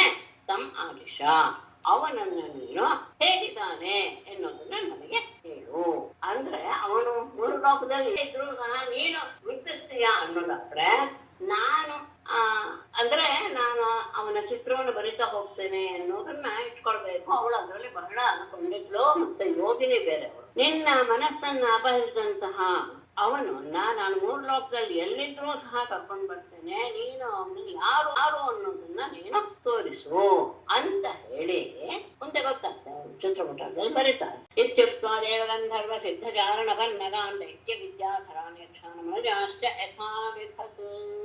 ಎಲ್ಲವರಿಂದ ಮನುಷ್ಯರವರೆಗೂ ಪ್ರತಿಯೊಬ್ಬರ ಚಿತ್ರವನ್ನು ಬರೀತಾರೆ. ಇತಿ ಉಕ್ತ ದೇವಗಂಧರ್ವ ಸಿದ್ಧ ಚಾರಣ ಕನ್ನಗಾನ ದೈತ್ಯ ವಿದ್ಯಾಧರಾನ ಯಕ್ಷಾನ ಮನಜ ಕಾರ್ಯಾಂಚ ಯಥಾ ಅಲಿಖತ್ ಇತಿ ಉಕ್ತ. ಹೀಗೆ ಹೇಳಿದಂತಹ ಚಿತ್ರಲೇಖೆಯು ದೇವ ಗಂಧರ್ವ ಸಿದ್ಧ ಚಾರಣ ಪಂಥ. ಮೊದಲು ದೇವತೆಗಳು, ಗಂಧರ್ವರು, ಸಿದ್ಧರು ಅಂದ್ರೆ ಅವರಲ್ಲೆಲ್ಲ ಯಾರ್ಯಾರು ಬಹಳ ಉತ್ತಮರೋ, ಯಾರು ಬಹಳ ಸುಂದರರೋ ಅಂತಹವರನ್ನೇ ಸಿದ್ಧರು, ಚಾರಣರು, ಪನ್ನಗರು ಅಂದ್ರೆ ನಾಗಗಳು, ದೈತ್ಯ ವಿದ್ಯಾಧರ, ದೈತ್ಯರು, ವಿದ್ಯಾಧರರು, ಯಕ್ಷರು, ಮನುಷ್ಯರು, ಹೀಗೆ ಯಥಾ ಅಲಿಖತ್ ಅಂದ್ರೆ ಅವರೆಲ್ಲರೆಲ್ಲ ಯಾರ್ಯಾರು ಶ್ರೇಷ್ಠರಾಗಿದ್ದಾರೋ ಅವರೆಲ್ಲರ ಚಿತ್ರವನ್ನು ಸಹ ಅವಳು ಬರಿತಾನೆ ಬಂದು ಕೊನೆಯಲ್ಲಿ ಮನುಷ್ಯರ ಚಿತ್ರವನ್ನು ಬಳಸಿದಾಗ ಮನುಜೇಶು ಚ ಸಾವೃಷ್ಣೇನ್ ಶೂರ ಮಾನಕದುಂದುಭಿಂ ವೆಲಿಖತ್ ರಾಮಕೃಷ್ಣೌ ಚ ಪ್ರದ್ಯುಮ್ನಂ ವೀಕ್ಷ್ಯ ಲಜ್ಜಿತಾಂ. ಈಗ ನಾನು ಈಗ ಬರೆದಂತಹವರಲ್ಲಿ ನೀನು ಸಫಲದಲ್ಲಿ ಯಾರು ನೋಡಿದೆ ಅನ್ನೋದನ್ನ ಹೇಳಬೇಕು ಅನ್ನೋ ಉದ್ದೇಶದಿಂದ ಮನುಷ್ಯರಿಗೆ ಬದಲು ಆಮೇಲೆ ಮನುಷ್ಯರಲ್ಲಿ ವಿಶೇಷವಾಗಿ ಯಾರು ಪ್ರಸಿದ್ಧರು ಸೌಂದರ್ಯದಲ್ಲಿ ಅನ್ನೋದನ್ನು ಇಟ್ಟುಕೊಂಡು ಮನುಜೇಶು ಸಾ ವೃಷ್ಣೇನ್ ನಾಮ ಶೂರಂ ಆನಕದುಂದುಭಿಂ ರಾಮಕೃಷ್ಣೌ ಪ್ರದ್ಯುಮ್ನಂಚ ವೆಲಿಖತ್. ಪ್ರದ್ಯುಮ್ನ ಮತ್ತೆ ತಗೊಳ್ಬೇಕಾಗತ್ತೆ. ಪ್ರದ್ಯುಮ್ನಂ ವೀಕ್ಷ್ಯ ಲಜ್ಜಿತ. ಮನುಜೇಶು ಮನುಷ್ಯರಲ್ಲಿ ಸಾ ಆ ಚಿತ್ರಲೇಖೆಯು ಕೃಷ್ಣೇ ವಂಶದವರಾದಂತಹ ಶೂರಂ ಶೂರಸೇನ, ಆನಕದುಂದುಭಿಂ ವಸುದೇವ, ರಾಮಕೃಷ್ಣ, ಬಲರಾಮ, ಕೃಷ್ಣ, ಪ್ರದ್ಯುಮ್ನಂಚ ವೆಲಿಖತ್. ಪ್ರದ್ಯುಮ್ನ ಇವರೆಲ್ಲರ ಚಿತ್ರವನ್ನು ಬರೆದ್ಲು. ಯಾವಾಗ ಪ್ರದ್ಯುಮ್ನ ಚಿತ್ರವನ್ನು ಬರೆದ್ಲು ಪ್ರದ್ಯುಮ್ನಂ ವೀಕ್ಷ್ಯ ಲಜ್ಜಿತ. ಪ್ರದ್ಯುಮ್ನ ಚಿತ್ರವನ್ನು ನೋಡಿ ಅವಳು ಸ್ವಲ್ಪ ನಾಚಿಕೆಗೊಂಡ್ಳು. ಯಾಕೆಂದ್ರೆ ಅವನು ಅವಳ ಶ್ವಶುರನಾದ್ದರಿಂದ, ಮಾವನಾದ್ದರಿಂದ ಅವಳಿಗೆ ಒಂದು ರೀತಿಯಾದಂತಹ ಆ ಭಾವ ಬಂತು. ಅವಳು ನಾಚಿಕೆಗೊಂಡ್ಳು ಅಷ್ಟೆ. ಆಮೇಲೆ ಪ್ರದ್ಯುಮ್ನ ಮಗನನ್ನ ಅವಳು ಬರೀತಾಳೆ. ಅನಿರುದ್ಧಂ ಲಿಖಿತಂ ವೀಕ್ಷ್ಯ ಉಷಾ ಅವಾಮುಖೇ ಕ್ರಿಯಾ ಸೋಸೋ ಅಸೌ ಇತಿ ಪ್ರಾಹ ಸ್ಮಯಮಾನ ಮಹೀಪತೆ. ಅನಿರುದ್ಧಂ ಲಿಖಿತಂ ವೀಕ್ಷ್ಯ ಉಷಾ ಅವಾಂಗುಖಿ ಕ್ರಿಯಾ ಸಹ ಅಸೌ ಅಸೌ ಇತಿ ಸ್ಮಯಮಾನ ಪ್ರಾಹ. ಮಹೀಪತೆ ರಾಜನೇ, ಪರೀಕ್ಷಿತನೇ, ಅನಿರುದ್ಧಂ ಲಿಖಿತಂ ವೀಕ್ಷ್ಯ ಅನಿರುದ್ಧನ ಚಿತ್ರವನ್ನು ಬರೆದಿದ್ದನ್ನ ನೋಡಿ ಉಷೆಯು ಅವಾಂಗುಖಿ ತಲೆಯನ್ನ ಬಗ್ಗಿಸಿಕೊಂಡು, ನಾಚಿಕೆಯಿಂದ ತಲೆಯನ್ನು ಬಗ್ಗಿಸಿಕೊಂಡು, ರಿಯಾ ನಾಚಿಕೆಯಿಂದಲೇ ಸಹ ನಾನು ನೋಡಿದಂತಹ ವ್ಯಕ್ತಿ ಅಸೌ ಇದೆ, ಇವನೇ ಅಂತ ಸ್ಮಯಮಾನ ಮಂದಹಾಸದ ಮೂಲಕ ಅವಳು ನಗ್ತಾ ಪ್ರಾಹ ಹೇಳಿದ್ರು. ಅನಿರುದ್ಧನ ಚಿತ್ರವನ್ನು ಬರಲ್ಲ. ತತ್ಕ್ಷಣ ಅವಳ ತಲೆ ನಾಚಿಕೆಯಿಂದ ಬಗ್ಗಿದ್ದು. ಅದೇ ನಾಚಿಕೆಯ ಭಾವದಿಂದ ನಾನು ನೋಡುವಂತಹ ವ್ಯಕ್ತಿ ಇವನೇ ಅಂತ ನಗ್ತಾ ನಲ್ಲನೆ ಹೇಳಿದ್ರು. ಆಗ ಅವಳಿಗೆ ಯೋಗಿನಿ ಆದ್ದರಿಂದ ಅವಳಿಗೆಲ್ಲ ಗೊತ್ತಿತ್ತು. ಚಿತ್ರಲೇಖಾದಮಾಜ್ಞಾಯ ಪೌತ್ರಂ ಕೃಷ್ಣಸ್ಯ ಯೋಗಿನಿ ಯಯೋಗ್ಯಹಾಯ ಸಾರಾಜನ್ ಪಾಲಕಾಂ ಕೃಷ್ಣ ಪಾಲಿತಾಂ. ಚಿತ್ರಲೇಖ ತಂ ಯೋಗಿನಿ ಚಿತ್ರಲೇಖ ತಂ ಕೃಷ್ಣಸ್ಯ ಪೌತ್ರಂ ಆಜ್ಞಾಯ ರಾಜನ್ ಕೃಷ್ಣ ಪಾಲಿತಾಂ ದ್ವಾರಕಾಂ ವಿಹಾಯ ಸಾ ಯಯೌ. ಯೋಗಿನಿ ಚಿತ್ರಲೇಖ, ಯೋಗಿನಿಯಾದಂತಹ ಚಿತ್ರಲೇಖೆಯು ಅಂದ್ರೆ ಯೋಗದ ಶಕ್ತಿಯನ್ನು ಹೊಂದಿರುವಂತಹ ಅವನು ತಂ ಅವನನ್ನ ಕೃಷ್ಣಸ್ಯ ಪೌತ್ರಂ ಆಜ್ಞಾಯ ಅನಿರುದ್ಧ ಕೃಷ್ಣನ ಮೊಮ್ಮಗ ಎನ್ನುವುದನ್ನ ತಿಳಿದುಕೊಂಡು ರಾಜನ್ ಪರೀಕ್ಷಿತನೇ ಕೃಷ್ಣ ಪಾಲಿತಾಂ ದ್ವಾರಕ ಕೃಷ್ಣನಿಂದ ರಕ್ಷಿಸಲ್ಪಟ್ಟಂತಹ ದ್ವಾರಕಾ ಪಟ್ಟಣವನ್ನು ವಿಹಾಯ ಸಾಯತು ಆಕಾಶ ಮಾರ್ಗದಿಂದ ಅಲ್ಲಿ ಪ್ರವೇಶ ಮಾಡಿದ್ರು.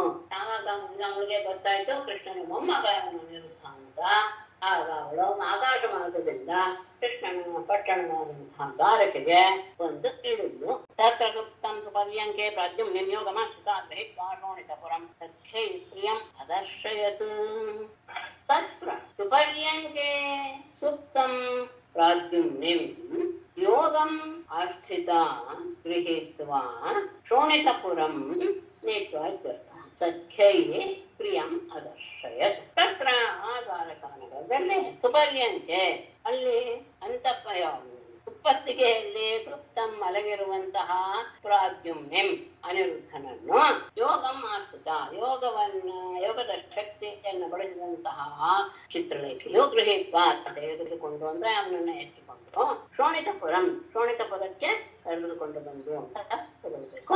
ಸಖ್ಯೆ ತನ್ನ ಸಖಿಯಾದ ವಿಷಯಕ್ಕೆ ಪ್ರಿಯಂ ಅವಳ ಪ್ರೀತಿ ಪಾತ್ರನಾದ ಅನಿರುದ್ಧನನ್ನ ಅದರ್ಶಯತ ತೋರಿಸಿದ್ರು.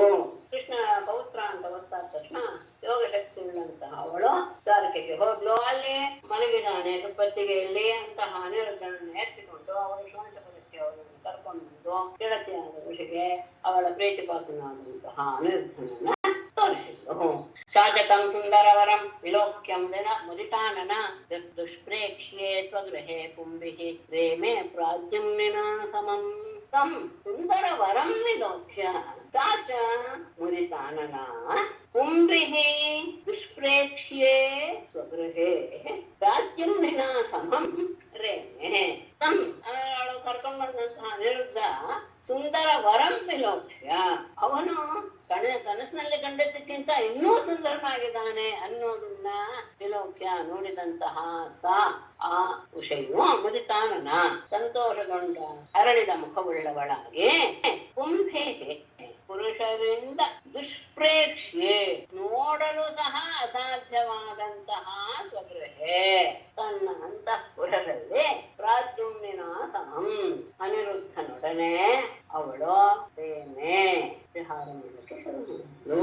ಅಲ್ಲಿ ಪುರುಷರು ಆ ಅಂತಃಪುರವನ್ನು ನೋಡೋದಿಕ್ಕೂ ಸಹ ಅರ್ಹರಲ್ಲ. ಅಲ್ಲಿಗೆ ಯಾರು ಪುರುಷರಿಗೆ ಪ್ರವೇಶವೇ ಇಲ್ಲ, ಎಲ್ಲರೂ ಅಂತಹ ತನ್ನ ಅಂತಃ ಅನಿರುದ್ಧನ ಜೊತೆಗೆ ವ್ಯವಹಾರ ಮಾಡೋದಕ್ಕೆ ಅವನ ಜೊತೆಗೆ ಪತಿಪತ್ನಿಯಾದ ಹಾಗೆ ವ್ಯವಹಾರ ಮಾಡೋದಕ್ಕೆ ಅವಳು ಶುರು ಮಾಡಿದ್ಲು. ಅವಳು ಕನಸಿನಲ್ಲಿ ಕಂಡದ್ದಕ್ಕಿಂತ ಹೆಚ್ಚು ಸುಂದರನಾಗಿದ್ದಾನೆ ಅಂತ ಅವಳಿಗೆ ಅನ್ನಿಸ್ತು. ಬಹಳ ಆನಂದವಾಗಿ ಹೋಯಿತು. ಅವನ ಜೊತೆಗೆ ಅವಳು ಆನಂದದಿಂದ ಇಂಥದ್ದೆಲ್ಲವೂ ಬೇಗ ಗೊತ್ತಾಗುತ್ತೆ. ವಿಶೇಷವಾಗಿ ರಾಜರಲ್ಲೆಲ್ಲ ಗೂಢಾಚಾರರು ಮತ್ತೆ ಕೆಲವರು ವಿಶೇಷ ತಜ್ಞರು ಅಂತ ಇರ್ತಾರೆ. ಅವರಿಗೆ ಕೆಲವರು ಮುಖಭಾವದಿಂದಲೇ ಕೆಲವು ವಿಷಯಗಳು ಗೊತ್ತಾಗ್ಬಿಡುತ್ತೆ, ಅರಿವಾಗ್ಬಿಡುತ್ತೆ. ಪರಾಧ್ಯವಾಸ ಸರ್ಗಂಧ ಧೂಪದೀಪಾಸನಾದಿಭಿಃ ಪಾನಭೋಜನ ಭಕ್ಷ್ಯೈಶ್ಚ ವಾಕ್ಯೈಃ ಶುಶ್ರೂಷಯಾರ್ಚಿತಃ.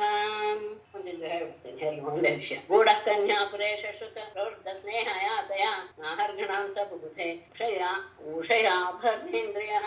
ಆ ಅನಿರುದ್ಧನು ಹಾಗೇನೆ. ಅವನು ತಾನು ಬಂದಲ್ಲ, ಅಲ್ಲಿ ನಮ್ಮವ್ರೇನೋ ಯೋಚನೆ ಮಾಡ್ತಾರೆ ಅಂತ ಅವನು ಅದನ್ನ ಮನ್ಸಿಗೆ ತಂದ್ಕೊಳ್ಳಿಲ್ಲ. ಅದೇ ಥರದ ವಿಷಯ ಅಲ್ಲ. ನನಗೆ ಆಗಾಗ ಸ್ವಲ್ಪ ಗೊಂದಲ ಕಾಡುತ್ತೆ. ಆಯ್ತು. ಪರಾರ್ಥ್ಯವಾಸ ತ್ರಗಂಧ ಧೂಪ ದೀಪಾಸನಾದಿಭಿಃ ಬೇಡ, ಎಲ್ಲ ಒಟ್ಟಿಗೆ ಒಂದೇ ಪದಾರ್ಥ. ಪರಾರ್ಧ್ಯವಾಸ ಶ್ರದ್ಧ ಧೂಪ ದೀಪಾಸನಾದಿಭಿಃ ಪಾನ ಭೋಜನ ಭಕ್ಷ್ಯೈಃ ವಾಕ್ಯೈಃ ಶುಶ್ರೂಷಯಾ ಅರ್ಚಿತಃ ಊಢಃ ಕನ್ಯಾಪುರೇ ಶಶ್ವತ್ ಪ್ರವೃದ್ಧ ಸ್ನೇಹಯಾ ತಯಾ ಉಷಯಾ ಅಪಹೃತೇಂದ್ರಿಯಃ ಸಹ ಅಹರ್ಗಣಾನ ನಾಬುಬುಧೆ. ಮೊದಲನೇ ಶ್ಲೋಕದಲ್ಲಿ ಅನ್ವಯ ಹಾಗೆ ಇದೆ, ಎರಡನೇ ಸಾಲು ಅಂಶ ಬೇಕು. ಪರಾರ್ಥ್ಯವಾಸ ಶ್ರದ್ಗಂಧ ಧೂಪ ದೀಪಾಸನಾದಿಭಿಃ. ಪರಾರ್ಥ್ಯ ಅಂದ್ರೆ ಅತ್ಯಂತ ಉತ್ತಮವಾದದ್ದು, ಅಮೂಲ್ಯವಾದದ್ದು. ವಾಸ ಅಂದ್ರೆ ಬಟ್ಟೆ, ಶ್ರಕ್ ಅಂದ್ರೆ ಮಾಲೆ, ಗಂಧ ಧೂಪ ದೀಪ ಆಸನ ಎಲ್ಲವೂ ಸಹ ಅಂತಃಪುರದಲ್ಲಿ ರಾಜನ ಅರಮನೆ. ಅದು ಸಹ ಬಾಣಾಸುರ ಎಂಥವು ಅಂತ ಯೋಚನೆ ಮಾಡಬಹುದು. ಆದ್ರೂ ಕೆಲವೆಲ್ಲ ಉಳಿಸ್ಕೊಳಕ್ ಆಗೋದಿಲ್ಲ. ಅದು ಯಾವ ಮಟ್ಟದ ಶ್ರೀಮಂತಿಗೆ, ಯಾವ ಮಟ್ಟದ ಸಂಪದ್ಭರಿತವಾದದ್ದು ಅನ್ನೋದು ಕೆಲವೆಲ್ಲ ಅಲ್ಲ, ನಿಮಗೆ ಕಲ್ಪನೆಗೆ ಅನುಗುಣವಾದದ್ದು. ಈ ರೀತಿಯಾದಂತಹ ಅತ್ಯಂತ ಅಮೂಲ್ಯವಾದಂತಹ ವಸ್ತ್ರ, ಹೂವಿನ ಹಾರ, ಗಂಧ, ಧೂಪ, ದೀಪ, ಆಸನ ಅಷ್ಟೇ ಅಲ್ಲ, ಪಾನ ಭೋಜನ ಭಕ್ಷ್ಯ. ಪಾನೀಯ ಅಂದ್ರೆ ಉತ್ತಮವಾದಂತಹ ಪಾನೀಯ, ಊಟದಲ್ಲಿ ಅತ್ಯಂತ ಉತ್ತಮವಾದಂತಹ ಭಕ್ಷ್ಯ ಮತ್ತೆ ಮಧುರವಾದಂತಹ ವಾಕ್ಯ ಮಾತುಗಳು. ಈ ರೀತಿಯಾಗಿ ಶುಶ್ರೂಷೆಯ ಅವಳು ಮತ್ತೆ ಬಹಳ ಸೇವೆಯನ್ನು ಸಹ ಮಾಡಿದ್ಲು. ಈ ರೀತಿಯಾದಂತಹ ಸೇವೆಯಿಂದ ಅರ್ಚಿತ ಆಧರಿಸಲ್ಪಟ್ಟಂತಹ ಅವನು ಗೂಢ ರಹಸ್ಯವಾಗಿಯೇ ಕನ್ಯಾಪುರೆ ಆ ಕನ್ಯೆಯ ಅಂತಃಪುರದಲ್ಲಿ ಷಷ್ಠಾಮಾವಳು ಸಹ ಪ್ರವೃದ್ಧ ಸ್ನೇಹ. ಅವಳು ತನ್ನ ಪ್ರೇಮವನ್ನ ದಿನದಿಂದ ದಿನಕ್ಕೆ ಹೆಚ್ಚಿಸ್ತಾನೆ ಹೋಗ್ತಾ ಇದ್ಲು. ಆ ರೀತಿಯಾದಂತಹ ತಯಾ ಅವಳ ಜೊತೆಗೆ ತಯಾ ವಿಷಯ ಆ ವಿಷಯದೊಂದಿಗೆ ಅಪಹೃತೇಂದ್ರಿಯ ಅಪಹರಿಸಲ್ಪಟ್ಟಂತಹ ಇಂದ್ರಿಯ ಉಳ್ಳವನಾಗಿ ಅಂದ್ರೆ ಇವನು ಸಹ ಆ ರೀತಿಯಾದಂತಹ ಇದರಿಂದ ಏನು ಎಲ್ಲ ರೀತಿಯ ಸುಖ ಭೋಗಗಳಿಂದ ಆಕರ್ಷಿತನಾಗಿ ಅಷ್ಟೇ ಇಲ್ಲ, ಅವಳ ಸೇವೆಯಿಂದ ಅವಳ ನಡವಳಿಕೆಯಿಂದ ತನ್ನನ್ನು ತಾನೇ ಮರೆತು ಬಿಟ್ಟಿದ್ದ. ಅಂದ್ರೆ ಇಂದ್ರಿಯಗಳೆಲ್ಲವೂ ಸಹ ಅವಳಿಗೆ ಅಧೀನವಾಗ್ಬಿಟ್ಟಿತ್ತು. ಆ ರೀತಿಯಾದಂತಹ ಸಹ ಅನಿರುದ್ಧನು ಅಹರ್ಗಣಾನ ನಗುವುದೇ, ಎಷ್ಟೋ ದಿನಗಳ ಸಮೂಹೇ ಕಳೆದು ಹೋಯ್ತು, ಅವಕ್ಕೆ ದಿನಗಳು ಹೋಗ್ತಾ ಇದೆ ಅನ್ನೋದೇ ನಗುವುದೇ ಗೊತ್ತಾಗಲಿಲ್ಲ. ಅಂದ್ರೆ ಅನೇಕ ದಿನಗಳು ಆಗೋದು ಅವಳ ಪ್ರೀತಿಯಿಂದ ವಶನಾಗೆ ಅವನು ದಿನಗಳು ಕಳೀತಾ ಇದ್ರೆ ಅದೇ ಅತ್ಯಂತ ಸುಖವಾಗಿ ಅವಳ ಜೊತೆಗೆ ಭೋಗವನ್ನು ಅನುಭವಿಸ್ತಾ ಇದ್ದ. ಆ ಸಂದರ್ಭದಲ್ಲಿ ತಾಂ ತಥಾ ಯದುವೀರೇಣ ಭುಜ್ಯಮಾನಾಂ ಹತವೃತಾಂ ಹೇತುಭಿಃ ಲಕ್ಷಯಾಂಚಕ್ರುಃ ಅಪ್ರೀತಾಂ ದುರವಚ್ಛದೈಃ. ಯಾರು ನೋಡ್ಬೇಕಲ್ವಾ, ಮುಂದಿನ ಹೇಳ್ಬಿಡ್ತೀನಿ. ಭಟಾ ವೇದಯಾಂಚಕ್ರುಃ ರಾಜನ್ಸ್ತೆ ದುಹಿತುರ್ವಯಂ ವಿಚೇಷ್ಟಿತಂ ಲಕ್ಷಯಾಮಃ ಕನ್ಯಾಯಾಃ ಕುಲದೂಷಣಂ. ತಥಾ ಯದುವೀರೇಣ ಭುಜ್ಯಮಾನಾಂ ಹತವೃತಾಂ ತಾಂ ಆಪ್ರೇತಾಂ ದುರವಚ್ಛದೈಃ ಹೇತುಭಿಃ ಲಕ್ಷಯಾಂಚಕ್ರುಃ ರಾಜನ್ ತೇ ತಾಃ. ರಾಜನ್ ಬೇಡ ಕಾನೂನು ತಗೋಣ. ತೇ ಭಟಾಃ ಆವೇದಯಾಂಚಕ್ರುಃ ರಾಜನ್. ಈ ರಾಜನ್ ಅನ್ನೋದು ಬಾಣನಿಗೆ ಅನ್ವಯ, ಪರೀಕ್ಷಿತನಿಗಲ್ಲ. ವಯಂ ದುಹಿತುಃ ವಿಚೇಷ್ಟಿತಂ ಕನ್ಯಾಯಾಃ ಕುಲದೂಷಣಂ ಲಕ್ಷಯಾಮಃ. ತಥಾ ಹಾಗೆ ಅನೇಕ ಯದುವೀರೇಣ ಯದು ವಂಶದ ಪರಾಕ್ರಮಿಯಾದ ಅನಿರುದ್ಧನಿಂದ ಭುಜ್ಯಮಾನಾಂ ತಾಂ ಅವನ ಸಹವಾಸವನ್ನು ಮಾಡಿದಂತಹ ಹತವ್ರತಾಂ ಕನ್ಯೆ ಗುಣವನ್ನ ನಾಶ ಮಾಡಿಕೊಂಡಂತಹ ಕನ್ಯಾತ್ವವನ್ನ ಭಂಗ ಮಾಡಿಕೊಂಡಂತಹ ಅವಳನ್ನ ಅಪ್ರೀತಾಂ ಅತ್ಯಂತ ಆನಂದದಿಂದ ಕೂಡಿರುವ ದುರವಚ್ಛದೈಹಿ ಹೇತುಭಿಹಿ ಮರೆ ಮಾಡಲು ಅಶಕ್ಯವಾದಂತಹ ಹೇತುಭಿಹಿ ಆ ಚಿಹ್ನೆಗಳಿಂದ ಲಕ್ಷಯಾಂಚಕ್ರುಹು ಅವರೆಲ್ಲರೂ ಗಮನಿಸಿದರು. ಯಾರು ಮಧ್ಯಭಟ ಹೇಳ್ತಾರೆ. ಆ ರಾಜಭಟರೆಲ್ಲರೂ ಸಹ ಅವಳ ಇರಿಸಲಿಕೆಯನ್ನ, ಹೀಗೆ ಅವನ ಜೊತೆಗೆ ಇದ್ದಾಳೆ, ತನ್ನ ಕನ್ಯಾತ್ವವನ್ನ ಹೋಗಲಾಡ್ಸ್ಕೊಂಡ್ಬಿಟ್ಟಿದ್ದಾಳೆ ಎನ್ನುವಂತಹ ಅರಿವು ಬಂತು. ಯಾಕೆ ಅಂದ್ರೆ ಅವಳು ಯಾವಾಗಲೂ ಅತ್ಯಂತ ಆನಂದದಿಂದ ಇದ್ದಾಳೆ. ಮತ್ತೆ ಕೆಲವು ಚಿಹ್ನೆಗಳನ್ನ ಏನ್ ಮಾಡಿದ್ರು ಮರೆ ಮಾಡಲಿಕ್ಕೆ ಆಗಲ್ಲ. ಆ ರೀತಿಯ ಅವಳ ಮುಖಭಾವದ ಚಿಹ್ನೆಗಳಿಂದ ಅವರೆಲ್ಲ ಗಮನಿಸಿದಂತಹ ಅವರು ಭಟಾಹ ಆವೇದಯಾಂಚಕ್ರುಹು. ಆ ರಾಜಭಟರು ಅಂದ್ರೆ ಕೆಲವರು ರಾಜಭಟರು ಹೇಗೆ ಹೋದ್ರು ಅಂತ ನಿಮ್ಗೆ ಅನ್ಸುತ್ತೇನೋ, ಕೆಲವರು ಶುದ್ಧಾಂತಃಪುರಚಾರಿ ಅಂತಾನು ಇರ್ತಾರೆ. ಇದು ವಿಶೇಷವಾಗಿ ನಮ್ಮ ಉತ್ತರಾಂಚಲದಲ್ಲಿ ಬರುತ್ತೆ. ವಿಶೇಷ ಅಂತಃಪುರದವರಿಗೂ ಸಹ ಕೆಲವು ಇವರಿಗೆ ಪುರುಷ ವ್ಯಕ್ತಿಗಳಿಗೆ ಅಂದ್ರೆ ಅವರನ್ನು ತುಂಬಾ ಪರೀಕ್ಷೆ ಮಾಡಿ ಅಂತಹ ಕಡೆ ನೇಮಿಸ್ಕೊಂಡಿರ್ತಾರೆ. ಅಂಥವರಿಗೆ ಅಲ್ಲಿವರೆಗೂ ಹೋಗಿ ರಾಜನಿಗೆ ಆಗಲಿ ಯಾರಿಗಾದ್ರು ಉತ್ತಮ ವಿಷಯವನ್ನು ತಿಳಿಸಬೇಕಾದ್ರೆ ಅವರಿಗೆ ಒಂದು ಪ್ರವೇಶ ಇರುತ್ತೆ. ಅಂಥವ್ರು ಅಂತ ಇಟ್ಕೊಂಡು ಭಟರು ರಾಜನಿಗೆ ತಿಳಿಸಿದ್ರು. ಏನಂತ? ರಾಜನೇ ಅಯಂ ನಾವು ತೇ ದುಹಿತುಹು ನಿನ್ನ ಮಗಳ ವಿಚೇಷ್ಟಿತಂ ಅಂದ್ರೆ ವಿರುದ್ಧವಾಗಿ ನಡೆದುಕೊಳ್ತಾ ಇರುವಂತಹ ವ್ಯವಹಾರವನ್ನ ಅಷ್ಟೇ ಅಲ್ಲ, ಕನ್ಯಾಯಾಹ ಕುಲದೂಷಣಂ ಕನ್ಯೆಯರು ನಡೀದೇ ಇರುವಂತಹ ರೀತಿಯ ಅವು ಅಂದ್ರೆ ಅನುಚಿತವಾದಂತಹ ಕುಲಕ್ಕೆ ದೋಷವನ್ನು ಉಂಟು ಮಾಡುವಂತಹ ವಿಷಯವನ್ನು ನಾವು ನಾವು ಗಮನಿಸಿದ್ದೇವೆ. ನಾವು ಅಲ್ಲಿ ಅವಳನ್ನ ನೋಡಿದ ಮೇಲೆ ಅವರಿಗೆ ಅರ್ಥವಾಯ್ತು ಇವಳು ಸರಿಯಾದ ದಾರಿಯಲ್ಲಿ ಇಲ್ಲ ಅಂತ. ಹಾಗಾದಾಗ ಅವರ ಕರ್ತವ್ಯ ಅದು ರಾಜನಿಗೆ ಹೋಗಿ ತೊಡಗಿದ್ರು. ನಿನ್ನ ಮಗಳು ಅವಳು ನಡೀತಾ ಇರುವಂತಹ ಆಚರಣೆ ವಿರುದ್ಧವಾಗಿ ನಡೀತಾ ಇದೆ. ಅಷ್ಟೇ ಅಲ್ಲ, ಕನ್ಯರು ಯಾವುದು ನಡ್ಕೊಳ್ಬಾರ್ದು ಅಂತಹ ವಂಶಕ್ಕೆ ಕಳಂಕಪ್ರಾಯವಾದಂತಹ ರೀತಿಯಲ್ಲಿ ಅವಳು ನಡೀತಾ ಇದ್ದಾಳೆ ಅನ್ನೋದು ನಮಗೆ ಗೊತ್ತಾಗ್ತಾ ಇದೆ. ಮತ್ತೆ ಅಂದ್ರೆ ಏನರ್ಥ? ಯಾರತ್ತೋ ಪುರುಷನ ಜೊತೆಗೆ ಅವಳ ಸಂಬಂಧವಾಗಿದೆ ಅನ್ನೋದು ನಮಗೆ ಗೊತ್ತಾಗ್ತಾ ಇದೆ. ಆದರೆ ನಮ್ಮ ರಕ್ಷಣೆಯಲ್ಲಿ ಏನೋ ತೊಂದರೆ ಆಗಿದೆಯಾ ಅಂದ್ರೆ ಅನಪಾಯಿಭಿಃ ಅಸ್ಮಾಭಿಃ ಮುಕ್ತಾಯಾಶ್ಚ ಗೃಹೇ ಪ್ರಭೋ ಕನ್ಯಾಯಾಃ ದೂಷಣಂ ಪುಂಭಿಃ ದುಷ್ಪ್ರೇಕ್ಷಾಯಾಃ ನ ವಿದ್ಮಹೇ. ಇದು ಹೇಗಾಯ್ತು ಅಂತ ಮಾತ್ರ ಗೊತ್ತಾಗ್ತಾ ಇಲ್ಲ. ಯಾಕೆ? ಪ್ರಭೋ ಅನಪಾಯಿಭಿಃ ಅಸ್ಮಾಭಿಃ ಗೃಹೇ ಗುಪ್ತಾಯಾಃ ಕನ್ಯಾಯಾಃ ದೂಷಣಂ ಪುಂಭಿಃ ದುಷ್ಪ್ರೇಕ್ಷಾಯಾಃ ನ ವಿದ್ಮಹೇ.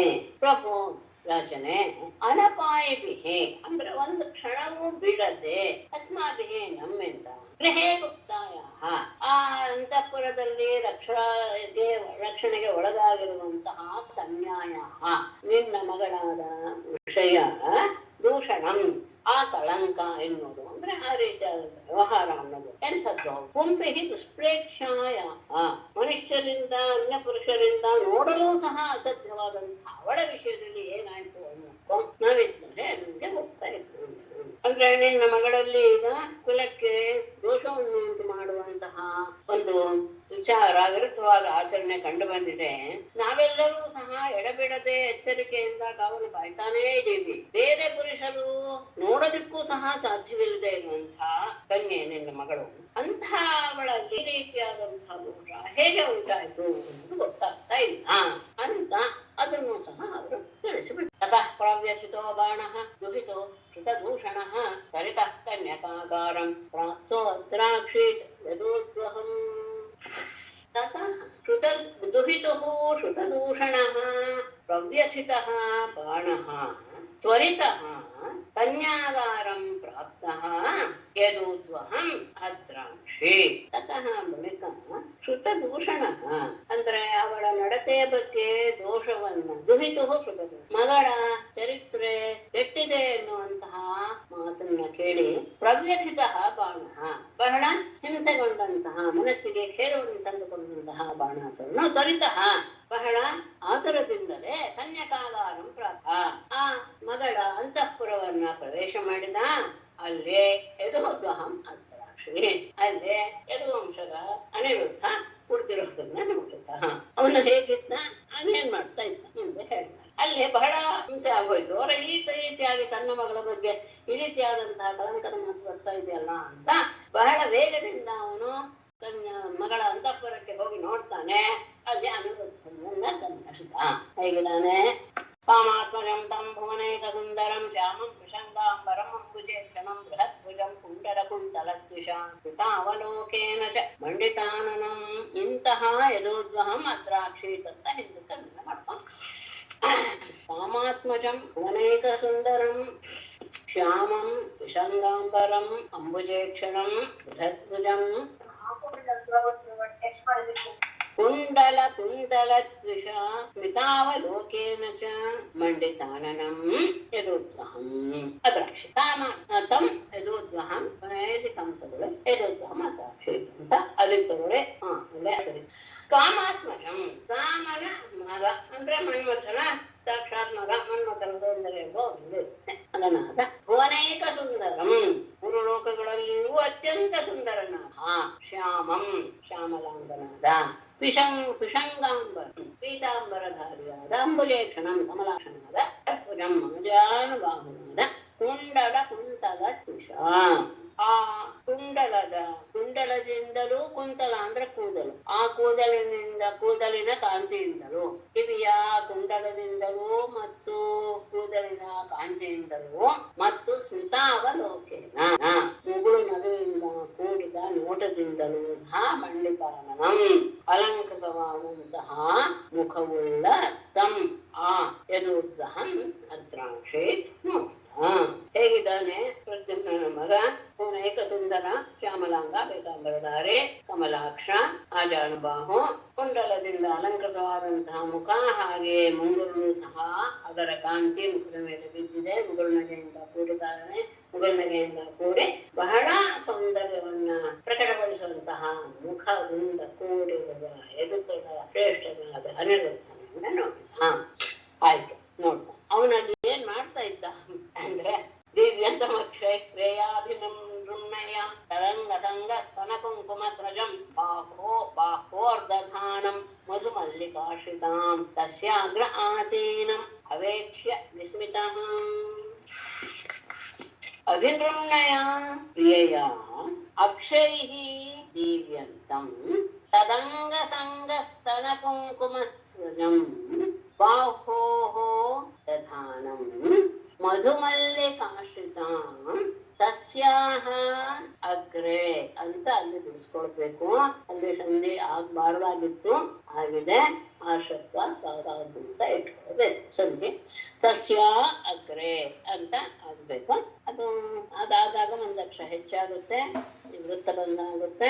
ಹಾಗಾಗಿ ಆಶ್ರತ್ವಾತ್ ಸಂಜಯ ಮಾಡಿದ್ದಾರೆ ಅಂತ ಸಾಧಕರನ್ನ ಹೇಳಿದೆ. ತಸ್ಯಾಹ ಅಗ್ರೆ ಆಸೀನಂ ಅವೇಕ್ಷ್ಯ ವಿಸ್ಮಿತ ಅಭಿವೃಮ್ನಯ ಸರ್ವಮಂಗಲೆಯಾದಂತಹ ಪ್ರಿಯಯ ಪ್ರೀತಿ ಪಾತ್ರಳಾದಂತಹ ಉಷಯೊಂದಿಗೆ ಅಕ್ಷಯಹಿ ದಿವ್ಯಂತಂ ಪಗಡೆ ಆಟವನ್ನ ಆಡ್ತಾ ಇರುವಂತಹ, ಅಷ್ಟೇ ಅಲ್ಲ, ತದಂಗ ಸಂಗಸ್ತನ ಕುಂಕುಮಸ್ರಗಂ ಅವಳ ಆ ಶರೀರದ ಸಂಪರ್ಕದಿಂದ ಅವಳ ಎದೆಯಲ್ಲಿರುವಂತಹ ಕುಂಕುಮದಿಂದ ಕೂಡಿದಂತಹ ಮಾಲೆಯನ್ನ ಬಾಹುಗಳ ಅಂದ್ರೆ ಎದೆಯ ಮೇಲೆ, ಬಾಹುಗಳ ಮಧ್ಯದಲ್ಲಿ ಅಂದ್ರೆ ಎದೆಯ ಮೇಲೆ ಧರಿಸಿರುವ ಅವನು ಧರಿಸಿರುವಂತಹ ಹೂಮಾಲೆಗೆ ಅವಳ ಎದೆಯ ಮೇಲಿರುವಂತಹ ಕುಂಕುಮದ ಬಣ್ಣ ಲೇಪಿತವಾಗಿದೆ. ಮಧು ಮಲ್ಲಿಕಾಶ್ರಿತ ಅಂದ್ರೆ ವಸಂತಕಾಲದಲ್ಲಿ ಉಂಟಾಗಿರುವಂತಹ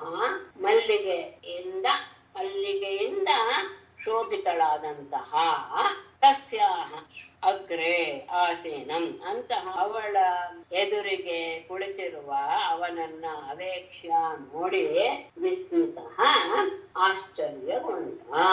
ಆಶ್ಚರ್ಯಗೊಂಡ ಯಾಕೆ ಅಂದ್ರೆ ಏನ್ ಹೇಳ್ತಾರೆ, ಅವನ ಸೌಂದರ್ಯ ಹಾಗಿತ್ತು. ಅಷ್ಟೇ ಅಲ್ಲ, ಅವನಿಗೆ ಇವನು ಬಂದಲ್ಲ ಅಂತ ಹೆದರಿಕೆ ಅನ್ನೋದು ಏನೋ ಮುಖದಲ್ಲಿ ಕಾಣಿಸ್ಲಿಲ್ಲ. ಅದರಿಂದ ಅವನಿಗೆ ಆಶ್ಚರ್ಯವಾಗೋಯ್ತು. ಇಲ್ಲದಿದ್ರೆ ಅವಳ ಅಪ್ಪ ಬಂದ ಅನ್ನುವ ಭಯ ಆದ್ರೂ ಇರ್ಬೇಕಾಗಿತ್ತು, ಅದೂ ಇಲ್ಲ. ಮತ್ತೆ ಅವನ ಸೌಂದರ್ಯವೇ ಹಾಗೆ, ಇನ್ನೊಬ್ಬರನ್ನ ಮೂಕರನ್ನ ಸೌಂದರ್ಯ ಇದೆಲ್ಲ ನೋಡಿ ಆಶ್ಚರ್ಯಗೊಂಡ. ಅವಳ ಜೊತೆಗೆ ಸರ್ವಮಂಗಳೆಯಾದಂತಹ ಅವಳ ಜೊತೆಗೆ ಅವನು ಪಗಡೆ ಆಟ ಆಡ್ತಾ ಇದ್ದಾನೆ. ಅವಳ ಎದೆಯ ಮೇಲಿನ ಅವಳ ಸಹವಾಸದಿಂದ ಅವಳ ಎದೆಯ ಮೇಲಿನ ಕುಂಕುಮದ ಬಣ್ಣ ಅವನು ಧರಿಸಿರುವಂತಹ ಹೂಮಾಲೆಗೆ ಲೇಪಿತವಾಗಿದೆ. ಅವಳ ಎದುರಿಗೆ ಕುಳಿತಿರೋದನ್ನ ನೋಡಿ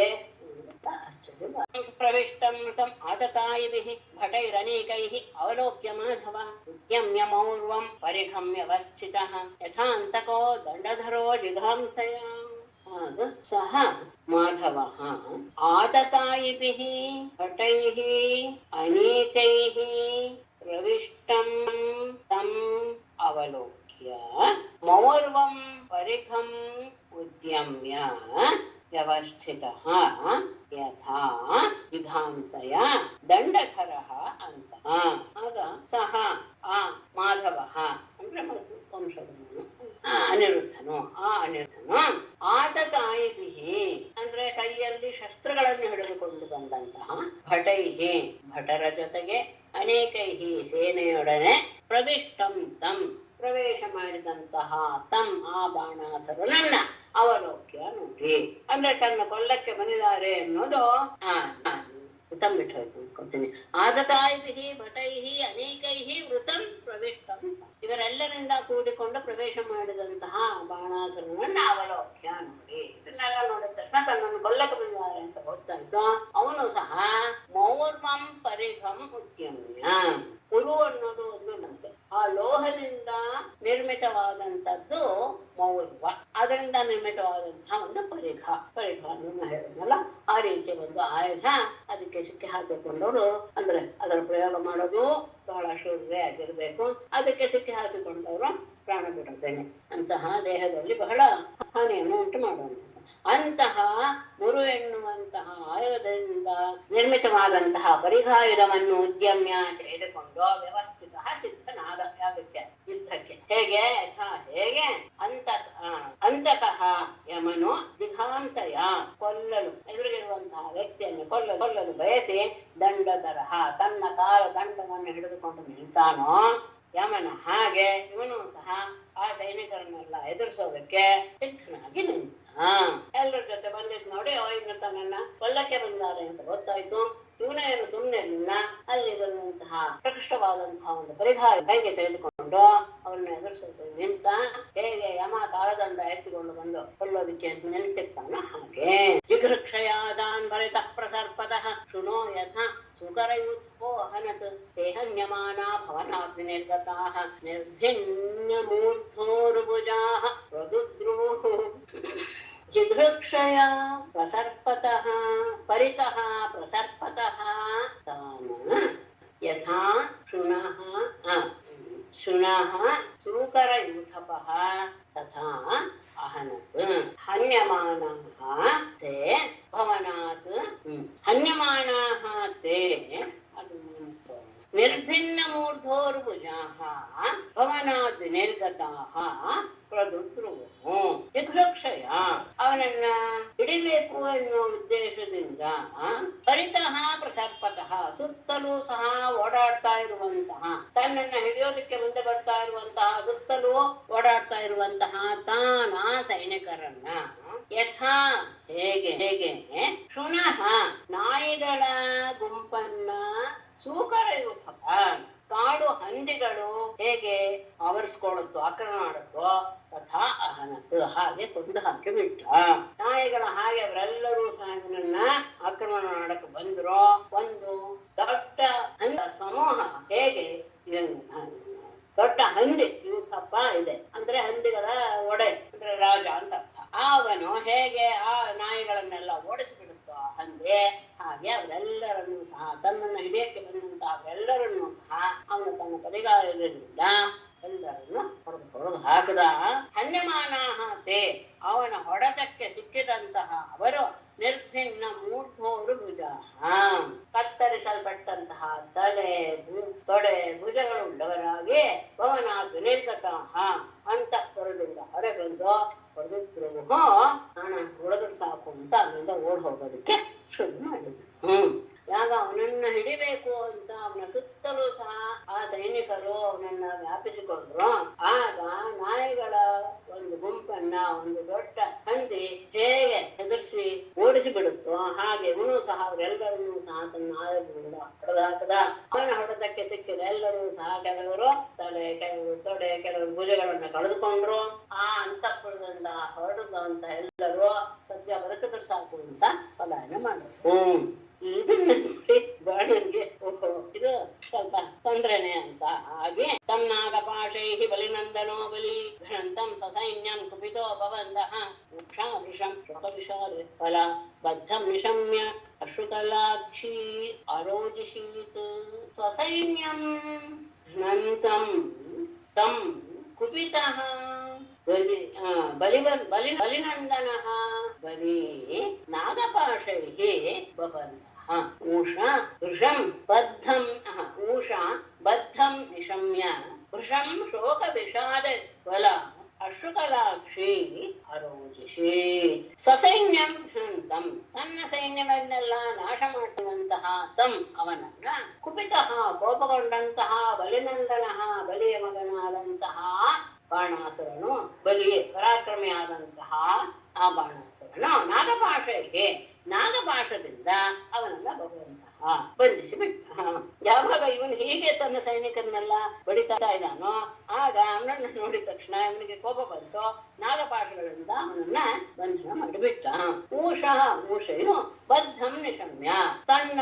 ಪ್ರೀತಿಪಾತ್ರನಾದ ಅನಿರುದ್ಧನು ಸೆರೆಗೆ ಸಿಕ್ಕಿದ್ದಾನೆ ಅನ್ನೋದನ್ನ ಕೇಳಿ ವೃಷಂ ಶೋಕ ವಿಷಾದ ಅಲ್ಲ ಅತ್ಯಂತ ದುಃಖ ವಿಷಾದದಿಂದ ಕೂಡಿದವಳಾಗಿ ಅಂದ್ರೆ ಏನ್ ಮಾಡ್ಬೇಕು ಅಂತ ಗೊತ್ತಾಗದೇ ಇರುವಂತಹ ಪರಿಸ್ಥಿತಿಯನ್ನು ಹೊಂದಿದವನಾಗಿ ಅಶ್ರುಕಲಾಕ್ಷಿ ಸತತವಾಗಿ ನೀರು ಸಿಗ್ತಿರುವಂತಹ ಕಣ್ಣುಳ್ಳವಳಾಗಿ ಅರೋಜಿಷೀತ್ ಅಳ್ತಾ ಇದ್ನು ತನ್ನ ಸೈನಿಕರ ನಾಶವನ್ನು ನೋಡಲಾರದೆ ಬಾಣ ಅವನನ್ನ ಅನಿರುದ್ಧನನ್ನ ಕೋಪಗೊಂಡು ನಾಗಪಾಶದಿಂದ ಸೆರೆ ಹಿಡಿದ್ಬಿಟ್ಟ ತನ್ನ ಪ್ರೀತಿಪಾತ್ರನಾದ ಅನಿರುದ್ಧ ಸೆರೆ ಹಿಡಿದಾನೆ ಸೆರೆಗೆ ಸಿಕ್ಬಿಟ್ಟ ಅಂತ ಗೊತ್ತಾದ ತಕ್ಷಣ ಖುಷಿಗೆ ಬಹಳ ದುಃಖವಾಗೋಯ್ತು ಏನ್ ಮಾಡ್ಬೇಕು ಅಂತ ಗೊತ್ತಾಗ್ಲಿಲ್ಲ ಆ ಸಂದರ್ಭದಲ್ಲಿ ಕಣ್ಣಿನಲ್ಲಿ ಸತತವಾಗಿ ನೀರು ಹರಿತಾ ಇದೆ ಅದು ಅದಕ್ಕೆ ಶುರು ಮಾಡ್ತಿತ್ತು ತಮ್ನಾಗಪಾಶೈರ್ಬಲಿನಂದನೋ ಬಲಿ ಗೃಹಂತಂ ಸಸೈನ್ಯಂ ಕುಪಿತೋ ಭವಂತಃ ವೃಷಂ ಶೋಕವಿಷಾದ ಫಲ ಬದ್ಧಂ ನಿಶಮ್ಯ ಅಶ್ರುಕಲಾಕ್ಷಿ ಅರೋಜಿಷೀತ್ श्रीमद्भागवते महापुराणे ऋषभस्कन्धे उत्तरार्धे अनिरुद्धबन्धो नाम द्विषष्टितमोऽध्यायः। श्रीशुकोवाच नारायणं नमस्कृत्य नरं चैव नरोत्तमं देवीं सरस्वतीं व्यासं ततो जयमुदीरयेत्। सर्वे भवन्तु सुखिनः, सर्वे सन्तु निरामयाः, सर्वे भद्राणि पश्यन्तु, मा कश्चित् दुःखभाग् भवेत्। ಧನ್ಯವಾದಗಳು. ಧನ್ಯವಾದಗಳು. ನಮಸ್ತೆ.